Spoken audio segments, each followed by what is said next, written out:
네,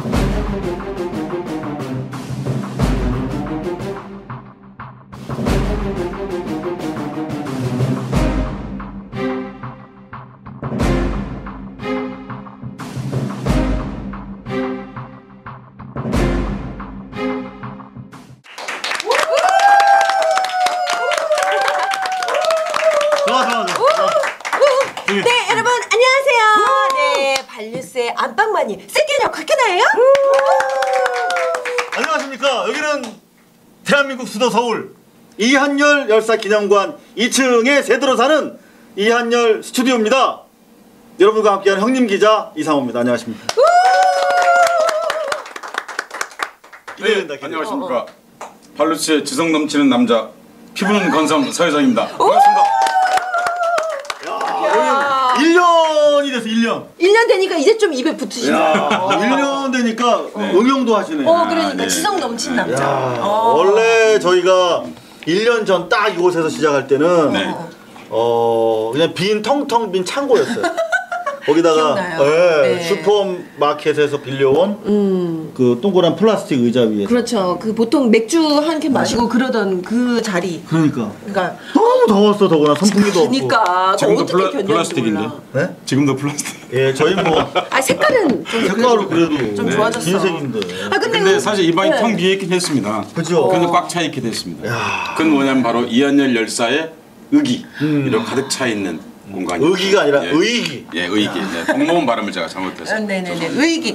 저 근데요. 사실 지금은 꽉 차 있다고 말씀하셨지만 지난주는 좀 뭔가 허전했습니다. 허전했어요. 나의 은교가 지금 자리에 안 계셨었어요. 서혜성 선배 안 계시니까 네. 이게 저희 질적 수준이 네. 완전 바닥을 이렇게. 근데 지난주에 시청률이 좋았다고. 네? 그거 그래. 우리는 좀 저렴한 방송이니까. 참. 네. 그래도 이렇게 건강히 잘 다녀오셨으니까 다행이다. 벌써부터. 네, 아이디 꽁지머리님께서 서 교수님 지난주 직설 못 들어서 아쉬웠어요. 오늘 직설 기대할게요. 오늘 직설 준비 좀. 네, 알겠습니다. 오케이.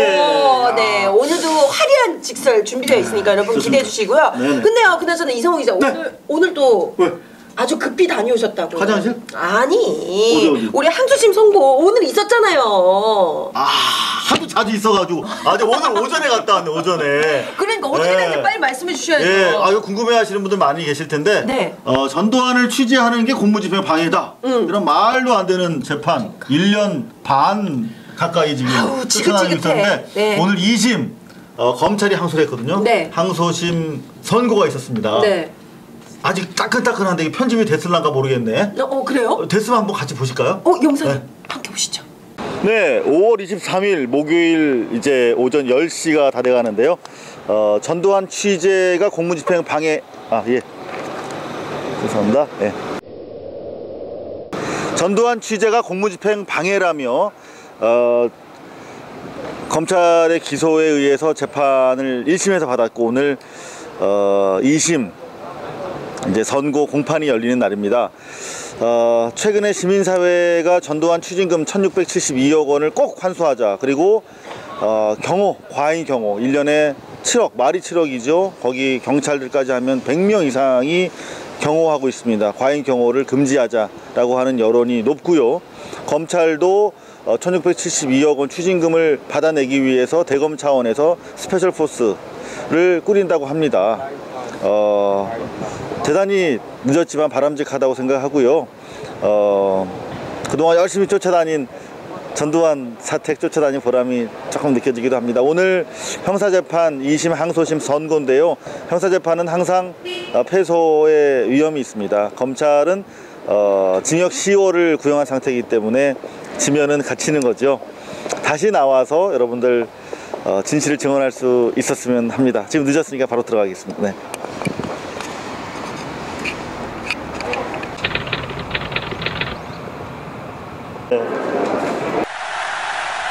아이고. 아니 사람이 그러면 안 되지. 김성 변호사.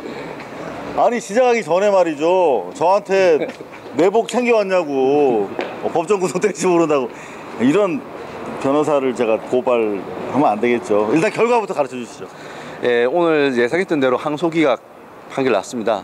검사가 항소했으니까 항소기각은 1심 판결 그대로 무죄란 뜻이죠. 무죄입니다, 여러분. 감사합니다. 이로써 우리 국민 변호사 김성호 변호사 이미숙 사건 민형사 승소에 이어서 전두환 취재 공무집행 방해 사건도 승소를 기록하게 되는군요. 축하드립니다. 네. 그동안 애써줘서 감사한데 네. 간단하게 정리해 드릴게요. 한 1년 반 정도 경찰, 검찰, 법원 불려다니면서 열심히 재판 받았습니다. 무죄 나왔는데요. 전두환, 독재자 전두환 연희동 취재하면서 적법, 준법 취재 더 열심히 하라는 격려로 받아들이도록 하겠습니다. 혹시 검찰이 상고 대법원에 갈 가능성이 있습니까?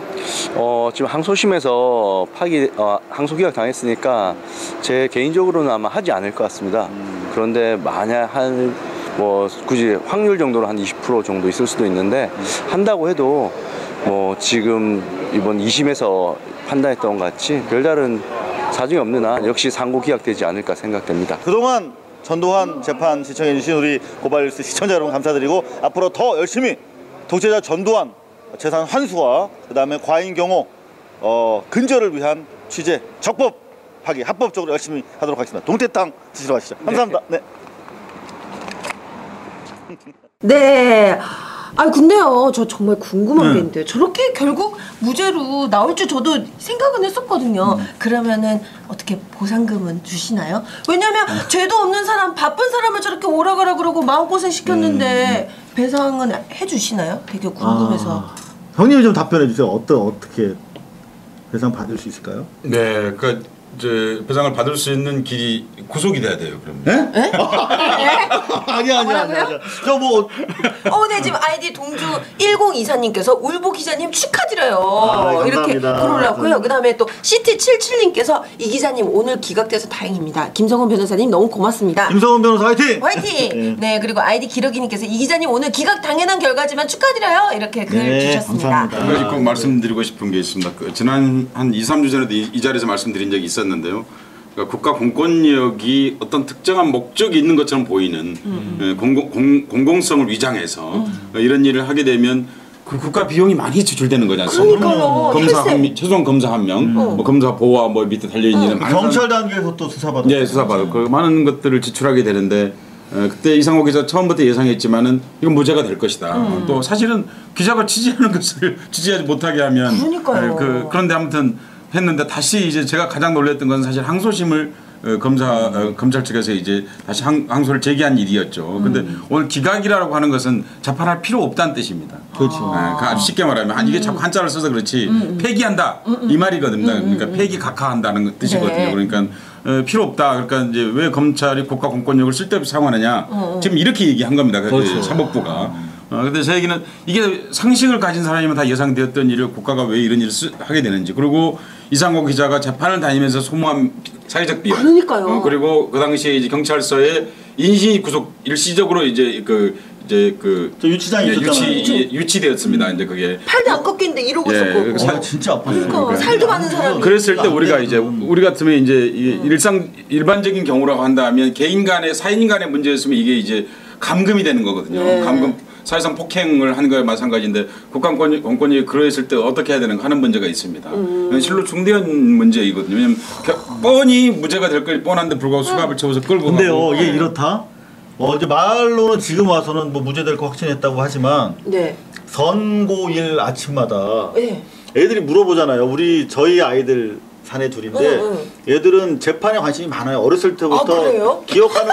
기억하는 모습이 항상 아빠가 재판 받는 거니까. 그렇죠. 60번 소송 당했으니까. 아빠가 변호사로 알고 있다는 소문도 있어요. 그런 줄 알아. 우리 아빠 검사야 막 이러면서. 그래서 제일 좋아하는 말이 무죄예요. 그래서 무죄 받으면 동네 어렸을 때도 막 동네 아줌마들 붙잡아 엘리베이터에서 아줌마 왜? 우리 아빠 무죄예요. 짠하다. 그랬어. 근데 선고일마다 아침에 그냥 간다고 하면서도 아빠 올 거야. 그러면서도 내심 불안한 게 있죠. 그렇군요. 저 영상을 보면서 그런 생각이 들었습니다. 5월 강주와 전두환 뗄 수가 없지 않습니까? 네. 지금도 전두환 씨에 대한 추징하겠다고 1672억 원. 1672억 원. 이상호 기자가 접근했던 것은 인간 전두환이 아니고 사실은 범죄자 전두환에 관한 취재였거든요. 그런데 아직도 5월은 기소 중이구나 그런 생각이 들었습니다. 그러니까 이상호가 기소 중인 게 아니라 5월이 기소 중이다 그런 생각이 들었습니다. 전 근데요, 그 예전에 저희가 아 근데 그거 하나 제가 곽현아 씨 물어본 뭐요? 질문에 좀 답변을 드려야 될 것 같은데. 네네네. 일단은 저는 검찰이 제정신이라면 상고까지는 안 할 것 같아요. 대법원까지 가자는 얘기는 안 할 것 같은데 그렇게 되면 일단 저는 경찰청을 상대로 고소하려고 그래요. 좋다. 네, 저희 체포될 당시에 제가 경찰에 욕하고 구타했다는 내용을 언론에 보도자료를 돌렸어요. 야, 그건 명예훼손이죠. 네, 명예훼손이죠. 네. 그리고 또 하나 제가 MBC에 재직할 때 취재 중에 생긴 일이기 때문에 MBC가 당연히 변호사를 대야 돼요. 네네. 근데 안 됐잖아요. 근데 그래서 MBC 사장을 상대로 손해배상 청구를 하려고 그래요. 두 건 여러분 앞으로 여기서 또 알려드릴게요. 그래서 손해배상금이 나오면 네. 저희 전두환 취재팀을 위해서 쓰려고 합니다. 야, 멋집니다. 네, 한번 기대해 보도록 하겠고요. 저는 저번에 그러니까 이 말 듣고 네. 제가 먼저 말씀드리겠습니다. 네네. 좋아요. 여러분 이런 방송하고 있는 대한민국 하나뿐인 방송이 발뉴스입니다. 발뉴스. 후원해 주십시오. 지금 후원 그 명수가 어떻게 됐어요? 지금 네. 누적 후원자 네. 5,000명을 돌파했어요. 정말요? 누적 후원수. 네. 한 번 이상 내신 분. 그리고 매달 도와주고 계신 분이 3,132명. 그래도 3,000명을 돌파했네요. 네, 돌파했습니다. 야, 이상호 기자 좋습니다. 목표가 5,000명이지 않습니까? 네. 5,000분 모아주시면 저도 월급 받을 수 있습니다. 네. 기대하도록 하겠습니다. 우리도 주차비를 받을 수 있습니다. 밥도 사드릴 수 있습니다. 그러니까 기름값을 받는 그날을 기대하면서 근데 또 이제 1672억 원 10월 전까지 받아내야 되잖아요. 그런데 또 그 인터넷이나 이런 데 또 기사를 보니까 조금이라도 또 은닉된 재산을 찾아내기만 하면 그 기간이 수요가 연장돼요. 더 연장될 수 네. 있다 그러더라고요. 대검에서 한다니까 한번 그러니까 지켜보자고요. 너무 쉽습니다. 뭐냐면 이상호 기자를 기소하는 열정만 있다고 한다면 그러니까. 그 열정의 10분의 1만 써도 그러니까. 저는 충분히 국가 예산으로 이제 가져올 그 1,650억 원입니까? 네네. 전두환 씨에 대한 추징금 얼마든지 잡아낼 수 있다고 생각합니다. 자, 좋습니다. 이렇게 네. 정리하겠습니다. 네. 검찰 상고 그만하시고 열심히 추징금 받아내십시오. 네. 네. 기대하도록 좋습니다. 하겠습니다. 네. 자, 그러면 오늘이 무슨 날인지 아세요? 오늘요? 네. 오늘 목요일 반류스 하는 날. 목요일. 네네네. 근데 농담이신지 아는데 네네. 정말 중요한 날이죠. 노무현 전 대통령께서 돌아가신 지 맞습니다. 4주기 되는 날입니다. 네네, 오늘 봉화에서 네네. 추도식이 조금 전에 끝났다고 하는데 저희가 또 많이 준비한 게 있어요. 그러니까요. 그리고 또 하나 기념을 구태하자면 저희가 1년 전에 바로 이곳에서 뉴스를 시작한 날입니다. 5월 24일 날 저희가 네, 뉴스를 시작을 했었죠. 시작한 지 1년이 됐습니다. 벌써 네. 저희가 1년을 맞아서 저희가 어떻게 여러분들 은혜에 보답할 수 있을까 생각했습니다. 그래서 넉넉지 않고 지금도 부족하지만 더 열심히 하라고 하는 기대가 모아졌다라고 보고 다음 주부터는 네. 목요일 생방송 반뉴스를 안 하려고 그래요. 이제 이게 마지막 방송입니다. 마지막 방송이라고요? 네. 어떡해요. 그동안 저희 반뉴스를 통해서 이렇게 안녕하세요 이렇게 인사도 못하는 거예요. 그러면 대신 네, 대신 매일 찾아뵙도록 하겠습니다. 매일 저녁 7시에 여러분들을 찾아뵙겠습니다. 생방송 고발 뉴스로 찾아뵙습니다. 그렇군요. 네. 그 이상호 기자가 늘 입버릇처럼 하던 말이 있었거든요. 뉴스는 생방송이 생명이다. 그렇죠. 네. 라이브해야 한다 이렇게 말씀하셨는데 드디어 그럼 이제 반뉴스가 새로운 모습으로 여러분들께 선보이게 되는 거예요. 그렇습니다. 네. 자, 뉴스는 생방송이 생명입니다. 왜냐하면 이름이 뉴스입니다. 그래서 새로운 것입니다. 아니면 올스죠. 올스. 네, 그렇습니다. 그러니까 이상호 기자가 생방송을 주장하는 이유는 정말 맞는 얘기입니다. 그러니까 뉴스가 오늘 나가야 될 게 내일 나가서 또 안 됩니다. 안 되죠. 그건 뉴스가 아니죠. 왜냐하면 가령의 청와대에서 어떤 일이 있었다. 근데 1년 뒤에 나가면 무슨 소용이겠어요? 그렇습니다. 이미 그건 올스죠. 네. 뉴스만이 현재적 힘을 갖습니다. 네, 좋습니다. 자, 오늘 어떤 소식 준비하고 있는지 전해주시도록 네, 오늘도 저희가 아주 풍성한 소식을 또 전해드리려고 준비를 많이 했습니다. 생방송 발뉴스 36회 선택 고발 10대 뉴스편입니다. 저희가 오늘 1주년을 맞이하여 네. 또 마지막으로 이렇게 아쉽잖아. 네, 아쉬움을 담아서 오늘은 정말 알차게 한번 꾸려봤거든요. 자, 첫 번째 소식은요. 뉴스타파와 ICIJ 국제탐사 언론인 협회가 함께 그 조세 피난처에 있는 유령 기업을 공개했었죠. 네, 한국인이 무려 245명이나 된다고. 최소한 그렇다는 거예요. 이야, 네. 한편 취재원 조중동 그리고 종편이 쫓겨나는 진풍경을 그 또 보여주기도 했다는데 쫓겨났어요 그날. 저희 또 생생한 그 현장 장면 저희가 또 담아봤거든요. 네. 여러분 기대해 주시고요. 자, 그리고 사람 사는 세상을 꿈꾸던 고 노무현 전 대통령의 사주기 추모 문화제가 서울 광화문 광장에서 열렸습니다. 저희가 잠시 뒤에 함께 보여드리겠습니다. 저희가 정성을 담아서 제작을 했습니다. 네, 기대해 주시고요. 기대해 주시고요. 네. 그리고 표현의 자유를 지키기 위한 플래시몹이 열렸다고 합니다. 신나는 놀이터로 변신한 광화문 광장 잠시 뒤에 함께 가보시고요. 그리고 시민들의 자발적 후원금으로 운영되고 있는 발뉴스 TV가요 방송된 지 벌써 1년이 됐습니다. 네, 다 여러분들 덕입니다. 네. 지난 1년을 정리해보고요. 새로워진 고 발뉴스 앞으로 어떻게 새로 단장되는지도 함께 알아보도록 하겠습니다. 네, 첫 번째 순서입니다. 뉴스타파와 ICIJ. 이게 무슨 말이냐면요. 국제탐사보도 언론인협회가 네. 공동으로 조세 피난처 프로젝트라는 걸 했는데요. 1차 명단이 발표가 됐습니다. 취재 열기 정말 뜨거웠는데요. 조중동과 종편은 우리 말씀하시는 것처럼 쫓겨났어요. 제가 네. 직접 봤습니다. 생산 현장 모시도록 하겠습니다. 뉴스타파와 ICIJ 국제탐사 언론인 협회가 공동으로 조세 피난처에 있는 유령 기업들 페이퍼 컴퍼니라고 그러죠. 공개하는 프로젝트가 이제 잠시 뒤에 여기서 공개가 될 텐데요. 여러분들 보시다시피 여기 종편 카메라들이 있어요. 왜 그런가 봤더니 조중동 TV조선 JTBC 채널A 조중동 종편에 출입을 금한다 이렇게 표시가 되어 있습니다. 그래서 그런지 기자회견장 앞에도 들어가지 못한 카메라 기자들이 이렇게 널브러져 있네요. 자, 들어가 보겠습니다.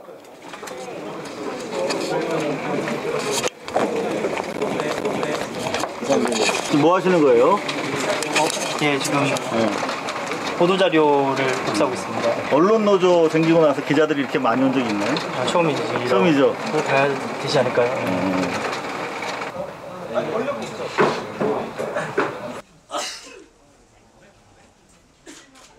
기자회견을 시작하기 전에 너무나 죄송스럽지만 종합편성 채널 취재진과 조선중앙통화 3개 일간지 취재진께서는 언론노조 사무실 밖으로 퇴장해 주실 것을 정중하게 요청을 드리겠습니다. 언론노조 관계자의 말에 미리 자리를 차지하고 있던 종편 취재진들이 쫓겨나듯 회견장을 빠져나갔습니다. 기자회견장에 설치됐던 종편의 마이크도 일일이 제거됐습니다. 네, 5월 22일 오후 2시를 5분 정도 남겨놓은 시각입니다. 이것은 언론노조 회의실인데요. 지금 초여름 날씨 오늘 28도 정도 되는데 이곳은 한 35도 되는 것 같습니다. 한 150명 정도 되는 기자, 종편 기자들은 출입이 금지된 상태인데요. 종편 빼고도 대한민국에 기자들이 이렇게 많네요. 대단히 중대한 경제 민주화와 관련해서 의미를 가진다고 볼 수 있는데요. 그만큼 취재 경쟁도 치열한 것 같습니다. 그럼 잠시 뒤에 어떤 내용이 발표가 될지 저희도 관심을 가지고 지켜보도록 하겠습니다. 이날 취재 열기는 고스란히 기자들 사이의 신경전으로 이어졌습니다.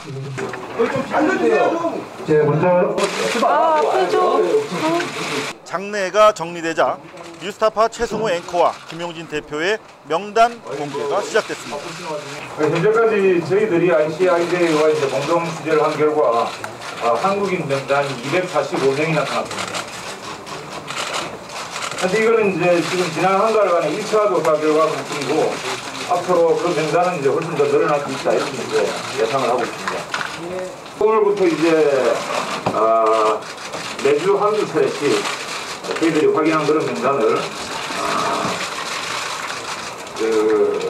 향후 지금 이제 한 달 이상 이렇게 이제 계속 보도할 수 있을 거라고 이제 생각을 하고 있고요. 오늘 저희들이 이제 방송하는 세 가지 케이스입니다. 첫 번째는 이수영 OCI 회장 과 그 부인 김경자 OCI 미술관 관장의 경우인데요. 이분들의 명의로 그 페이퍼 컴퍼니가 영국령 버진 아일랜드에 설립되어 있는 것을 저희들이 그 ICIJ 자료를 통해서 저희들이 확인을 했습니다. 대한항공 조중근 부회장의 부인이신 이영학 씨가 페이퍼 컴퍼니를 설립하는 것으로 나타났습니다. 그 다음에 세 번째는 동래 DSP의 회장과 장남 조현강 씨가 함께 페이퍼 컴퍼니를 설립하는 것으로 나타났습니다.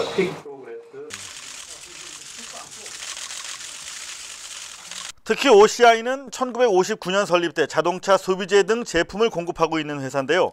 박근혜 대통령의 조카와 이 회사 이수영 회장의 조카가 결혼해서 혼맥으로 연결된 상태입니다.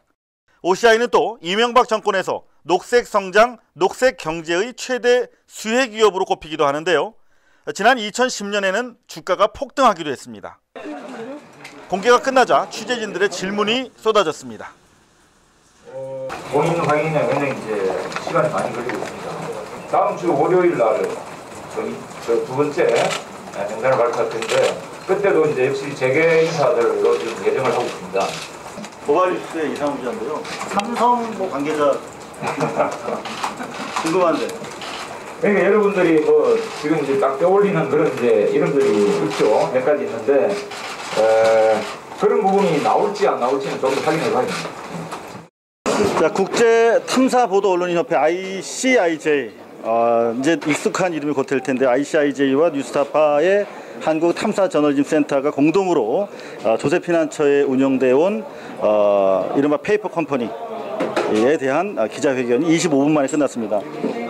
무척 더운 사우나 룸을 연상케 하는 그런 분위기인데요. 대한민국 앞으로 몇 달 동안 이 내부 공간처럼 뜨거운 여름이 될 것 같은 느낌입니다.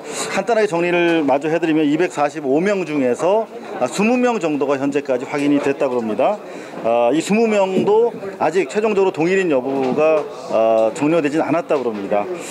이제 다음 주 월요일 날 2차 명단이 발표될 텐데 여기에는 재계 인사들이 상당수 포함이 돼 있다 그럽니다. 삼성 또는 10대 기업에 대해서는 구체적으로 확인을 해주지 않았는데요. 추가 확인이 더 필요하다고 합니다. 마지막으로 국세청과 자료를 공유하는 부분에 대해서는 ICIJ와 협약에 따라서 정부와 협조하지 않는다. 이런 내용 여태까지 언론노조 18층 노조 회의실에서 전해드렸습니다. 고발뉴스가 다녀온 현장이었습니다. 네, 야, 취재 현장 정말 뜨거웠네요. 근데 저도 인터넷 뉴스를 통해서 조중동과 그다음에 또 이 종편들 출입을 금합니다라는 이 글귀만 보고 그 현장을 보지는 못했었거든요. 네, 보니까 재밌죠. 진짜 저랬었네요. 카메라도 일일이 다 철거하고 이미 자리를 잡고 있었는데. 근데 사실은 네. 종편 우리 카메라 기자라든가 기자들이 과거에 뭐 다 이 금방 언론에서 있던 친구들이에요. 네. 그래서 뭐 이 선배 안녕하세요 막 이렇게 인사하는데 못 들어가고 이렇게 있는 모습이 사실 인간적으로는 처량하고 좀 안타깝긴 했어요. 네, 그렇군요. 근데 저 원칙이 언론재단에는 기자 아닌 사람들은 저 언론 노조에는 네. 출입이 불가능하답니다. 아, 그래요? 언론이 아니면 들어갈 수 없다라는 말 되게 의미심장한 것 같은데 지금 CT77님께서 기자회견장에서 카메라 들고 계신 여성분 누구? 엄청 예뻐요. 팩트TV 생방에서도 봤어요. 수가야 좋겠다. 우리 송수아 PD예요. 송수아 PD. 근데 어제 야. 미니스커트 입고 왔다?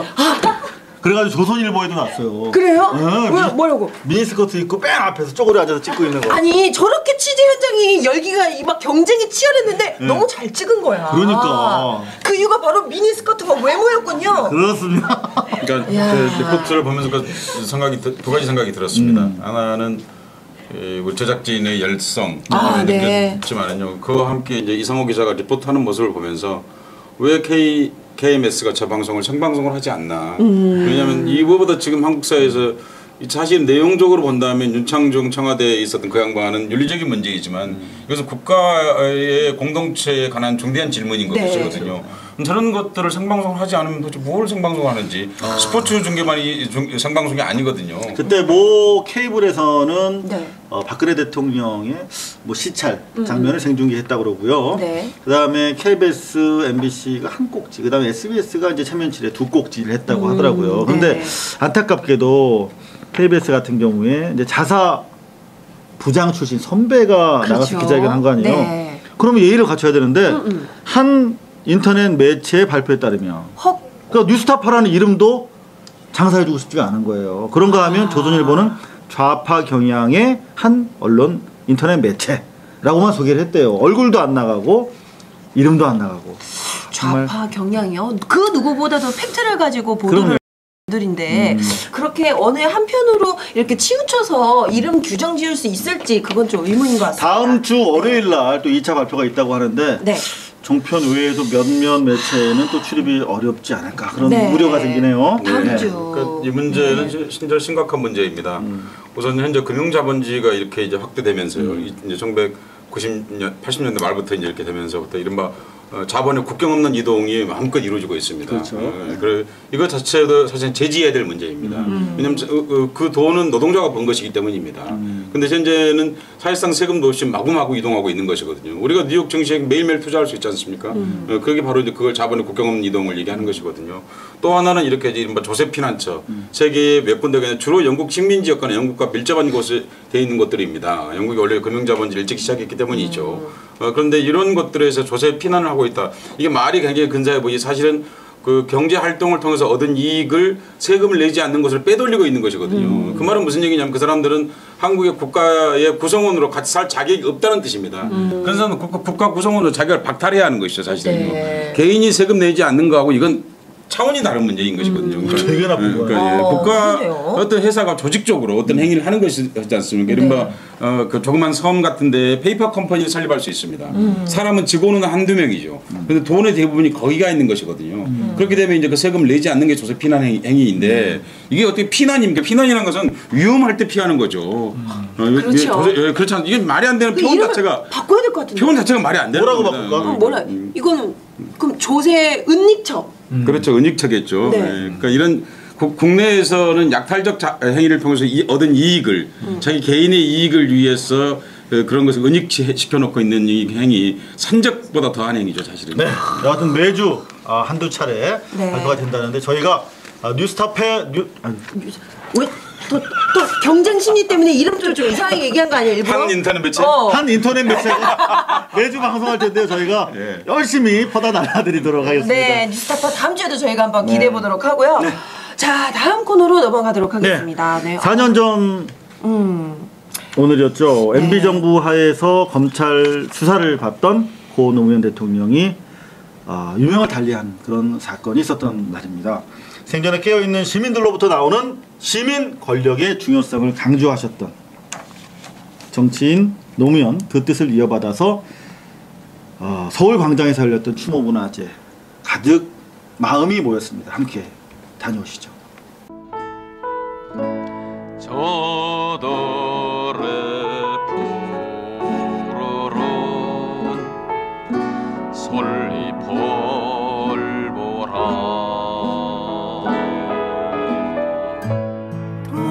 돌보는 사람도 하나 없는데 야 기분 좋다 비바람만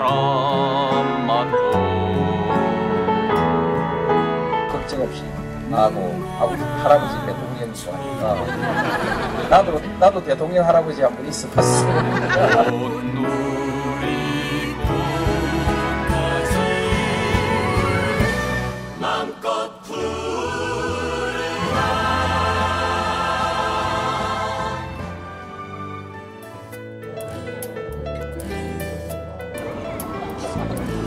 노란 풍선과 노란 꽃, 노란색 바람개비.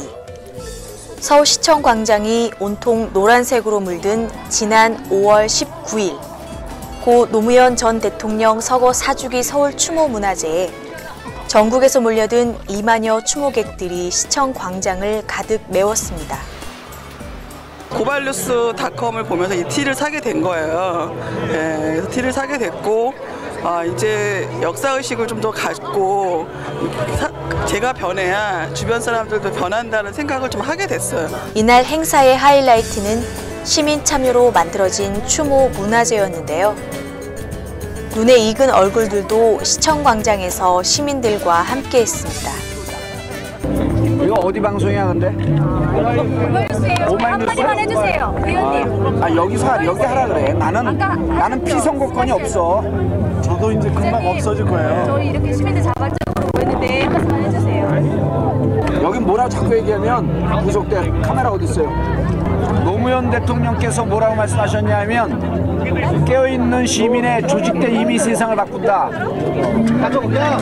깨어있기 위해서는 교육을 해야 됩니다. 시민 정치 네트워크를 발족시키고 있는데 많이들 참여해 주시고 또 이 안에서 지금 이제 신자유주의 대안으로 이제 협동조합이 많이 얘기되고 있죠. 박원순 시장도 열심히 하고 계신데 그 시민 정치 네트워크 안에서 다양한 협동조합이 만들어질 수 있도록 이날 추모 공연을 빛내주기 위해 함께한 가수 조관우, 신해철 씨도 무대 뒤에서 미리 만나볼 수 있었습니다.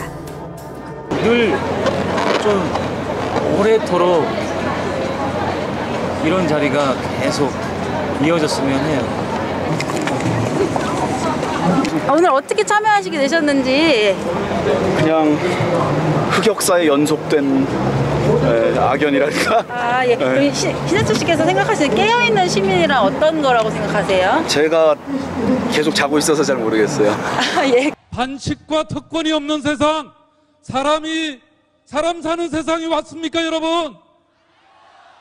네, 그렇습니다. 4년의 세월이 흘렀습니다. 그렇지만 우리가 앞으로 그분이 꿈꾸던 세상 우리가 함께 이뤄야 되겠죠? 깨어있는 시민의 단결된 힘으로 사람 사는 세상을 함께 만들자. 박원순 시장의 외침으로 본격적인 추모 공연이 시작됐습니다.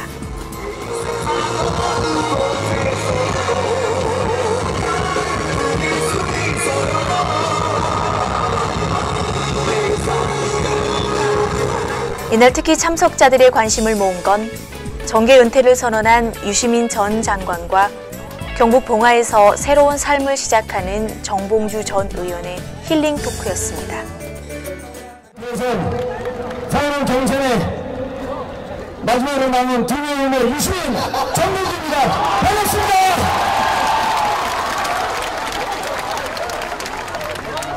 보는 해 정봉주와 지는 해 이미진해 유시민입니다. 반갑습니다. 아니, 제가 며칠 전에 모 방송에서 정편에서 유시민 장관과 저하고 누가 더 인기가 좋냐 묻길래 아니 거기는 이미 진해 아닙니까? 저는 뜨는 애고 서장에 지는 애가 뜨거우면 얼마나 뜨겁겠습니까? 그러니까 그걸 듣고 오늘 만나자마자 빈정상해갖고 아니 유 장관님 이렇게 좋은 분이에요? 어떻게 살 것인가 20만 분 팔리고 있어 지금. 대박 인지냐? 아 근데 라이트가 이렇게 너무 누르신데?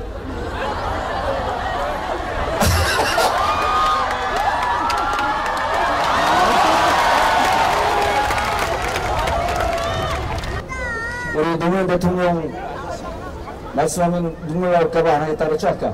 에이 괜찮아요 이제. 괜찮죠?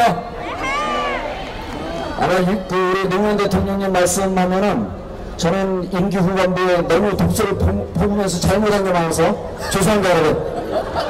다시 한번 사과드리겠습니다. 혹시 요즘 봉화마을 가는 사람들이 모르고 봉화군으로 오는 사람 없어요? 김해 봉화마을 가셔갖고요 전화가 옵니다. 나 지금 여기 노무현 대통령 생가 앞인데 의원님 지금 어디 계세요? 그래서 아 거기 어디신데요? 그러면 아 여기 김해요. 그래서 아 저는 경북 봉화입니다. 거기서 여기 오는데 4시간 걸려요.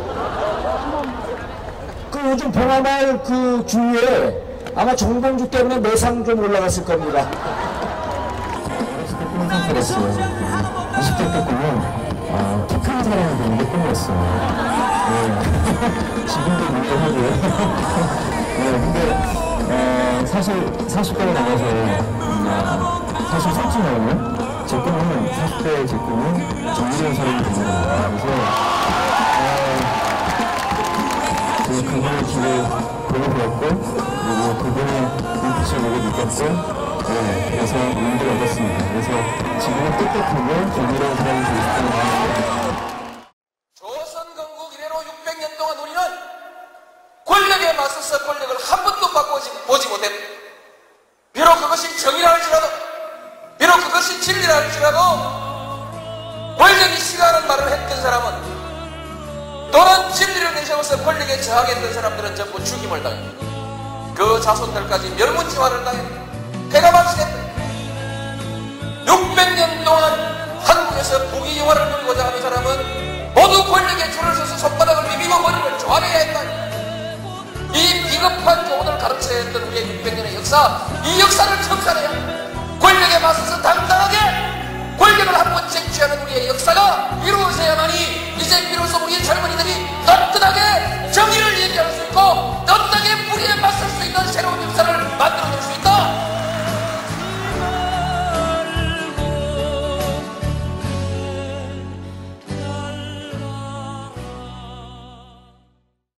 네, 정말 많은 분들이 와주셨네요. 뭐 신해철 씨, 이승환 씨, 조관우 씨, 그뿐만 아니라 저희 나비 티셔츠도 구입하신 우리 고발뉴스 애청자분들께서도 정말 많은 분들 참여해 주셔서 네, 그나마 또 마음이 좀 넉넉해지는 시간이었던 것 같습니다. 노무현, 정치인 노무현 많은 생각을 하게 만들어주는 동영상이네요. 우리 조혜성 교수님은 어떻게 보셨어요? 네, 노무현 대통령의 사주기가 벌써 되었습니다. 네. 그런데 이제 노무현 대통령이 그토록 바라던 세상이 아직 이루어지지 않았다는 것이 저 많은 사람들을 저곳에 모이게 했다고 생각합니다. 노무현 대통령은 정치적 타살을 했던 것이 분명한 사실이죠. 그러니까 직접 누가 죽였다기보다 그렇게 이제 공지로 몰아갔던 것이죠. 그러니까 많은 사람들이 노무현 대통령을 생각하면서 그 온통함에 공감하는 것이거든요. 그러니까 그것을 인격적으로 이제 표상하게 되는 것이죠. 그 제도나 혹은 가치나 이런 모든 것들을 노무현을 통해서 대중들이 이제 투사를 하고 있는 것인데, 대통령께서 이제 돌아가실 때 오늘 4년 전 오늘 새벽이죠. 그러니까 이제 봉화마을의 뒷산에 있는 부엉이 바위에서 이렇게 추락하셨습니다. 그런데 이 말씀을 꼭 드리고 싶군요. 노 대통령께서 우연이시겠지만 부엉이 바위에서 뛰어내리셨는데 그 말은 이제 수많은 부엉이로 자기 지지자들 혹은 가치를 공유하는 사람들이 부엉이로 태어나기를 바라셨다는 거 아닌가 그런 생각을 해보게 됩니다. 근데 그 말은 무슨 얘기냐면 맹금류이거든요. 부엉이가요. 발톱이 날카롭고 부리도 날카로운 깨어있는 시민이란 부엉이 같은 시민이라고 생각합니다.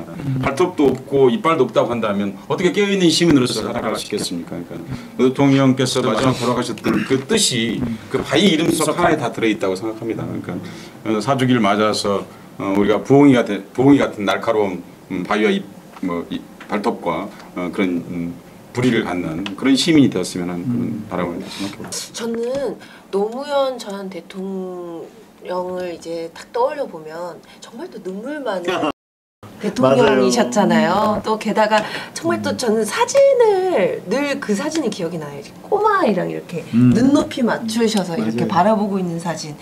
참 이런 눈물과 이런 사진 한 장이 우리 고 노무현 전 대통령을 다 설명해주지 않았나라는 생각도 듭니다. 네, 노무현 대통령이 평상시 말씀하셨던 그 사람 사는 세상. 네. 그날이 올 때까지 저희 고발뉴스도 열심히 현장을 지키도록 하겠습니다. 네, 자 그럼 계속 다음 코너 이어가도록 할까요? 네네, 현장에 다녀왔습니다. 시내 한복판에서 웬 난데없는 놀이 한마당이 벌어졌다는 제보를 받고 저희가 출동을 했는데요. 네. 어떤 내용인지 직접 확인하시죠.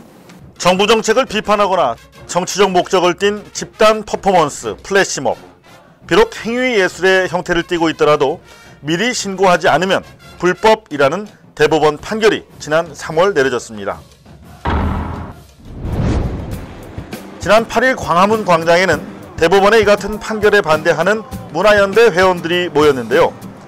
정치적 행위와 예술 행위를 구분하는 데 항의하는 플래시몹을 진행하기 위해서입니다.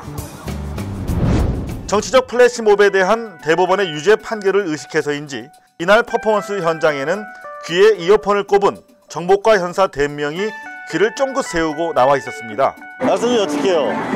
경찰에서 나오셨어요? 예. 뭐 하시는 거예요? 플래시몹 하는 겁니다. 아니 우리 경찰관께서 뭐 하시는 거냐고요? 뭐 하냐고요? 네. 경찰이 나올 사안이에요? 아니요, 지난번에 대법원 판례가 나왔었잖아요. 플래시몹 하는 거에 대해서 대법원 70만 원 벌금 나온 부분 분들이 있을 수 있기 때문에 지금 너무 많습니까? 네. 그런 부분 때문에 이것도 변형될 수 있기 때문에 보는 겁니다. 대법원 판결 때문에요? 예. 어떤 부분을 중점적으로 보세요?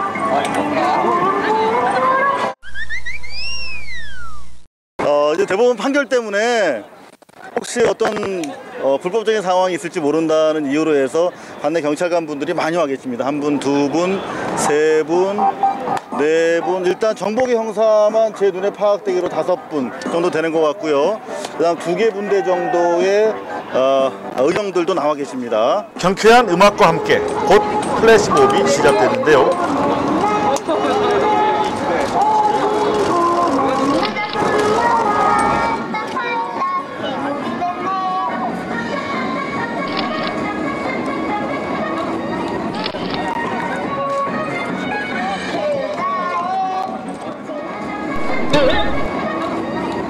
이 3, 4분가량 행사가 진행됐을까? 중년의 광장 관리인이 제지하는 상황이 연출됐습니다.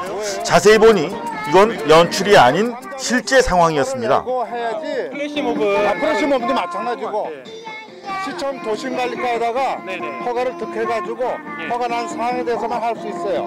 임의대로 와서 할 수 없어요. 그러니까 저희가 시에다 허가 맡고 하게 돼 있어요. 여기서 광장에서 하는 모든 행위는. 여기서 놀면 안 돼요? 여기서 안 돼요. 놀라고 있는 게 아니에요. 놀이공원 따로 있어요. 네, 뭐 별로 손발이 잘 안 맞는 것 같습니다.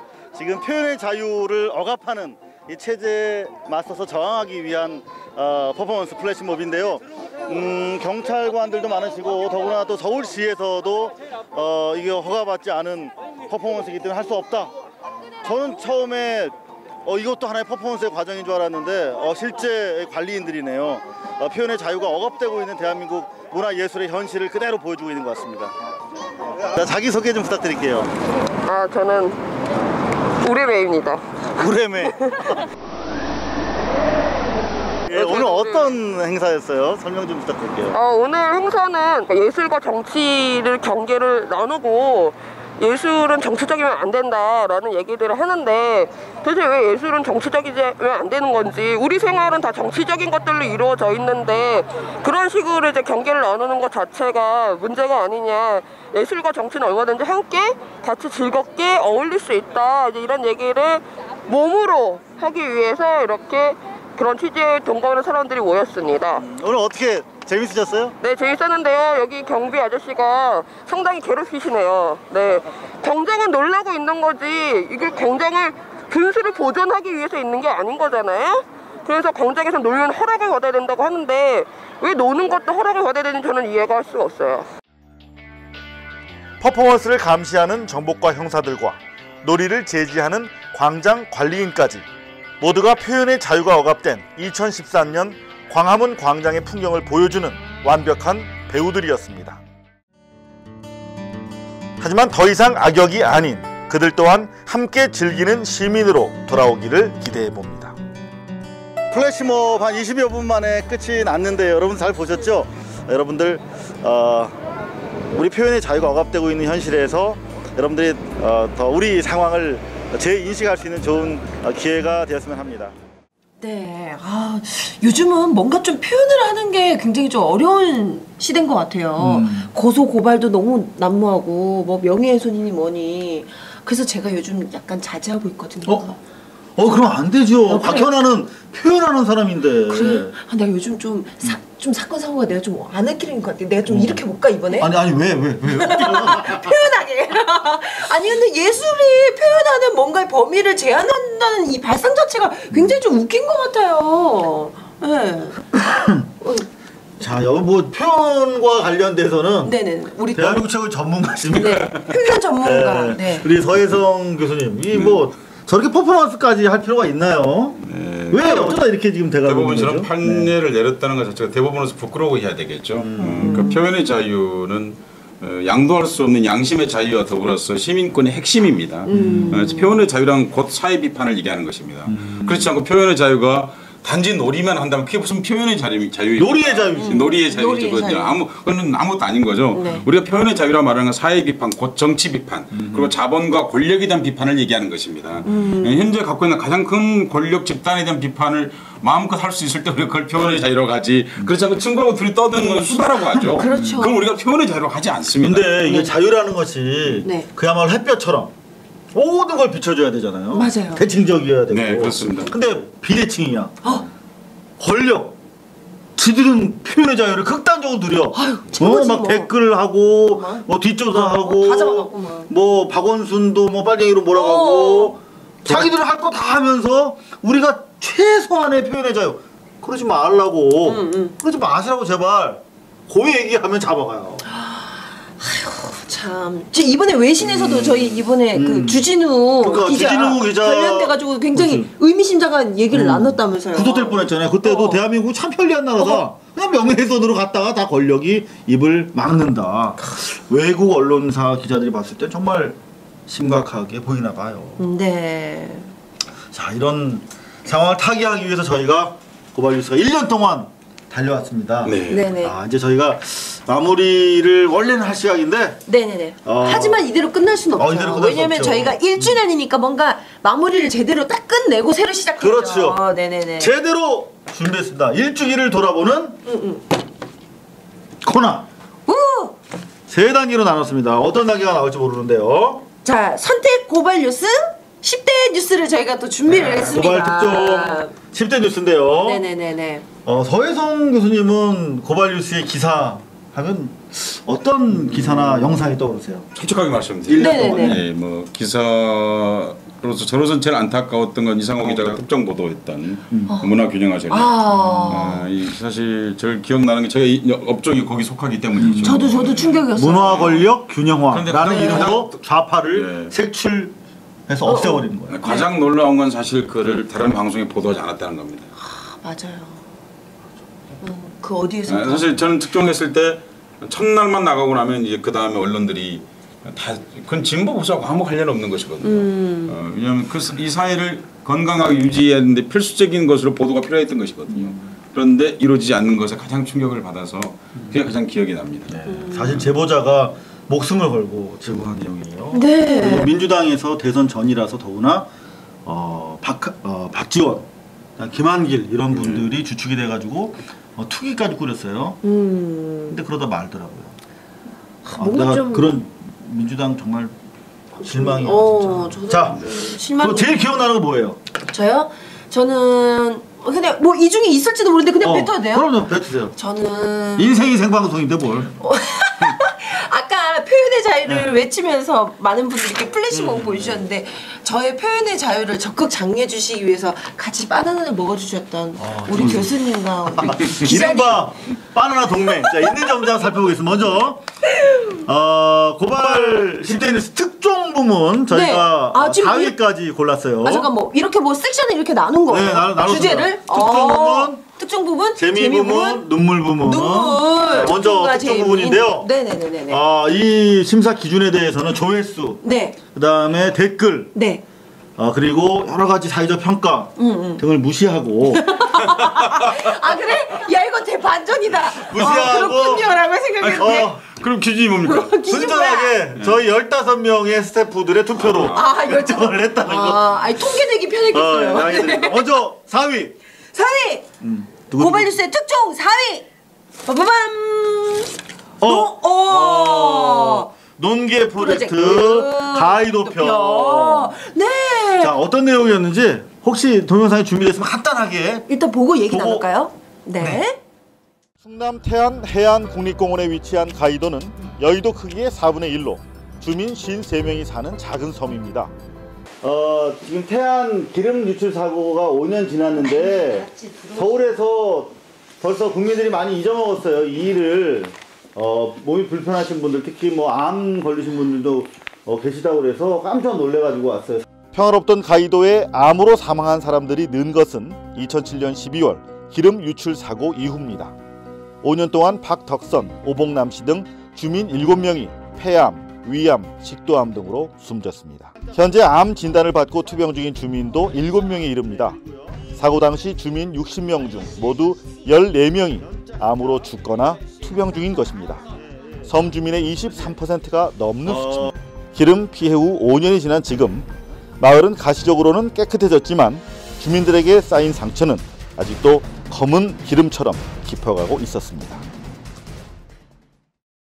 90분 중에 무려 14분이 암이에요. 넋을 놓고 화면을 보고 있었네요. 네. 저 오늘 삼성이 가해자인지도 잘 몰라.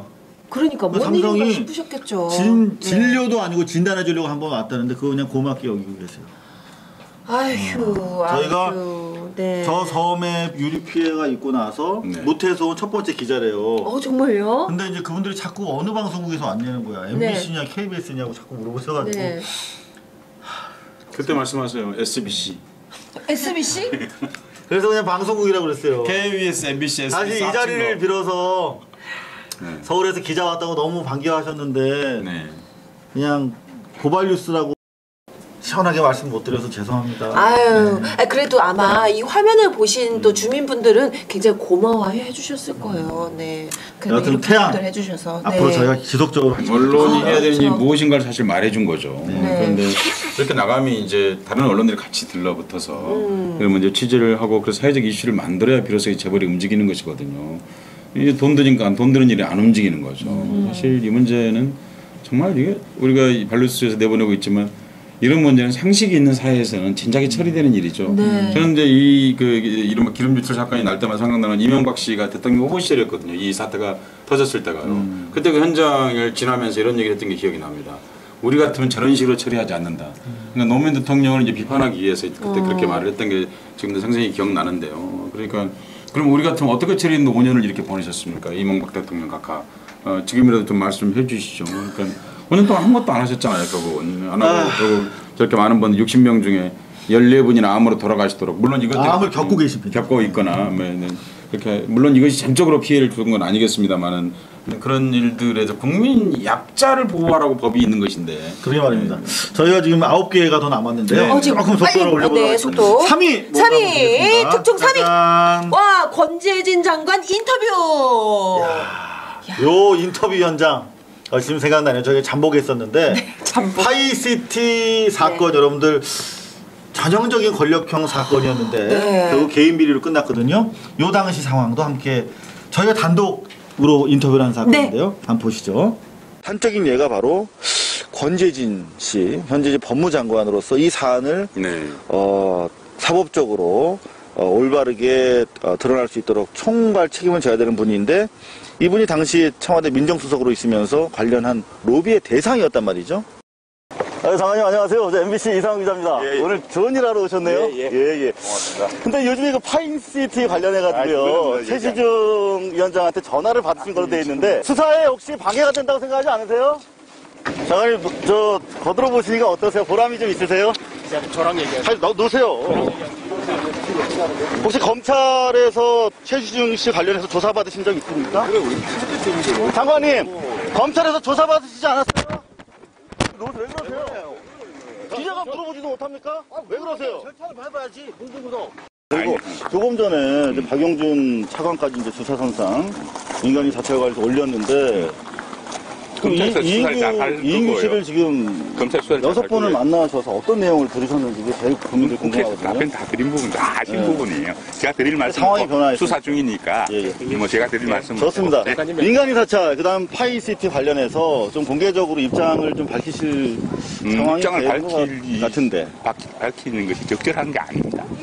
근데 당사자로서 지금 수사 말씀이 나오니까 수사 진행 중이니까 수사를 좀 지켜보시죠. 네. 저 당시에 서혜성 교수님도 같이 계셨었네요. 네. 1년 전인데 제 애 때 보인다.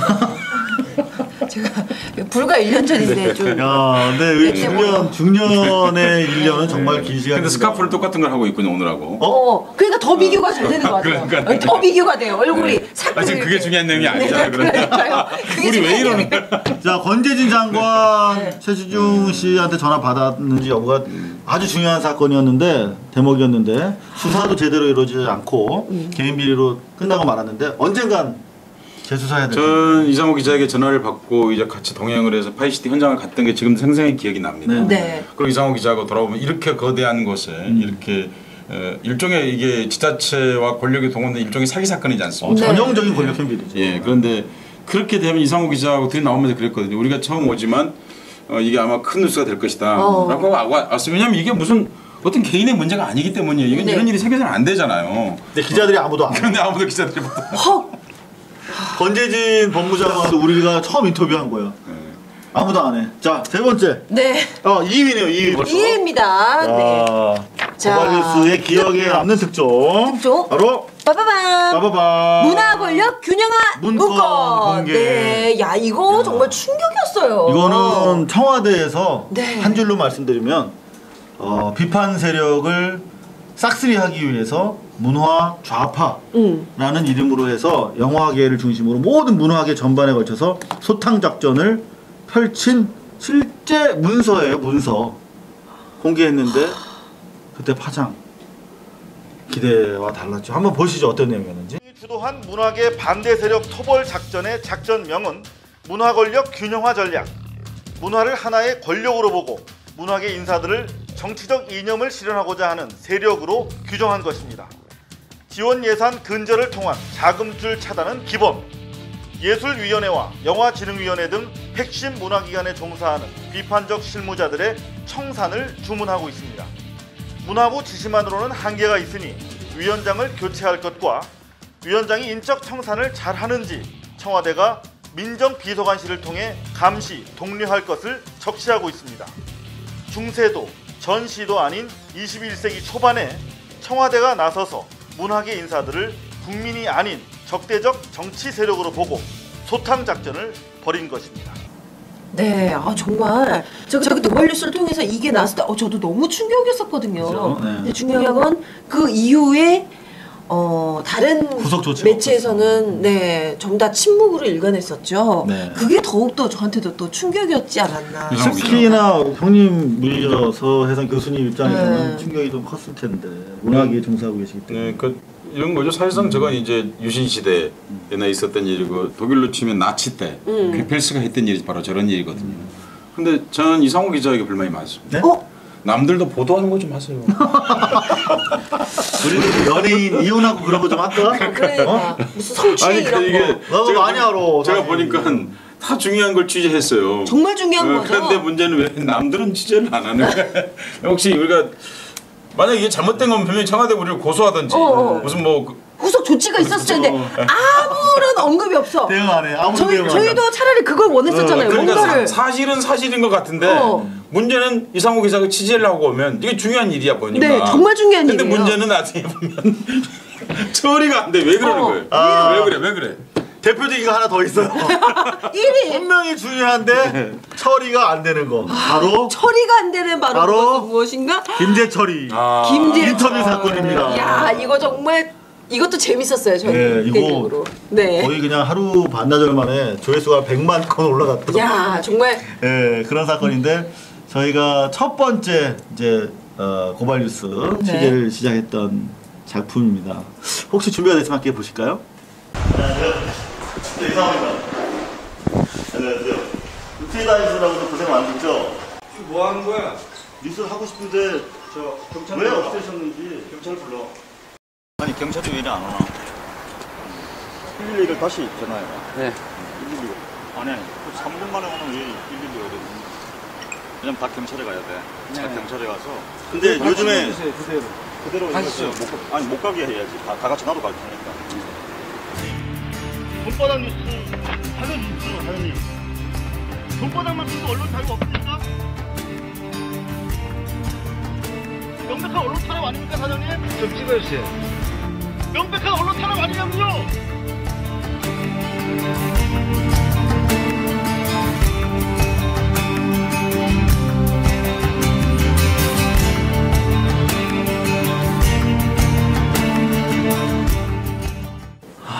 네, 그냥 오랜만에 다시 보니까 나 약간 눈물 날라 그랬지.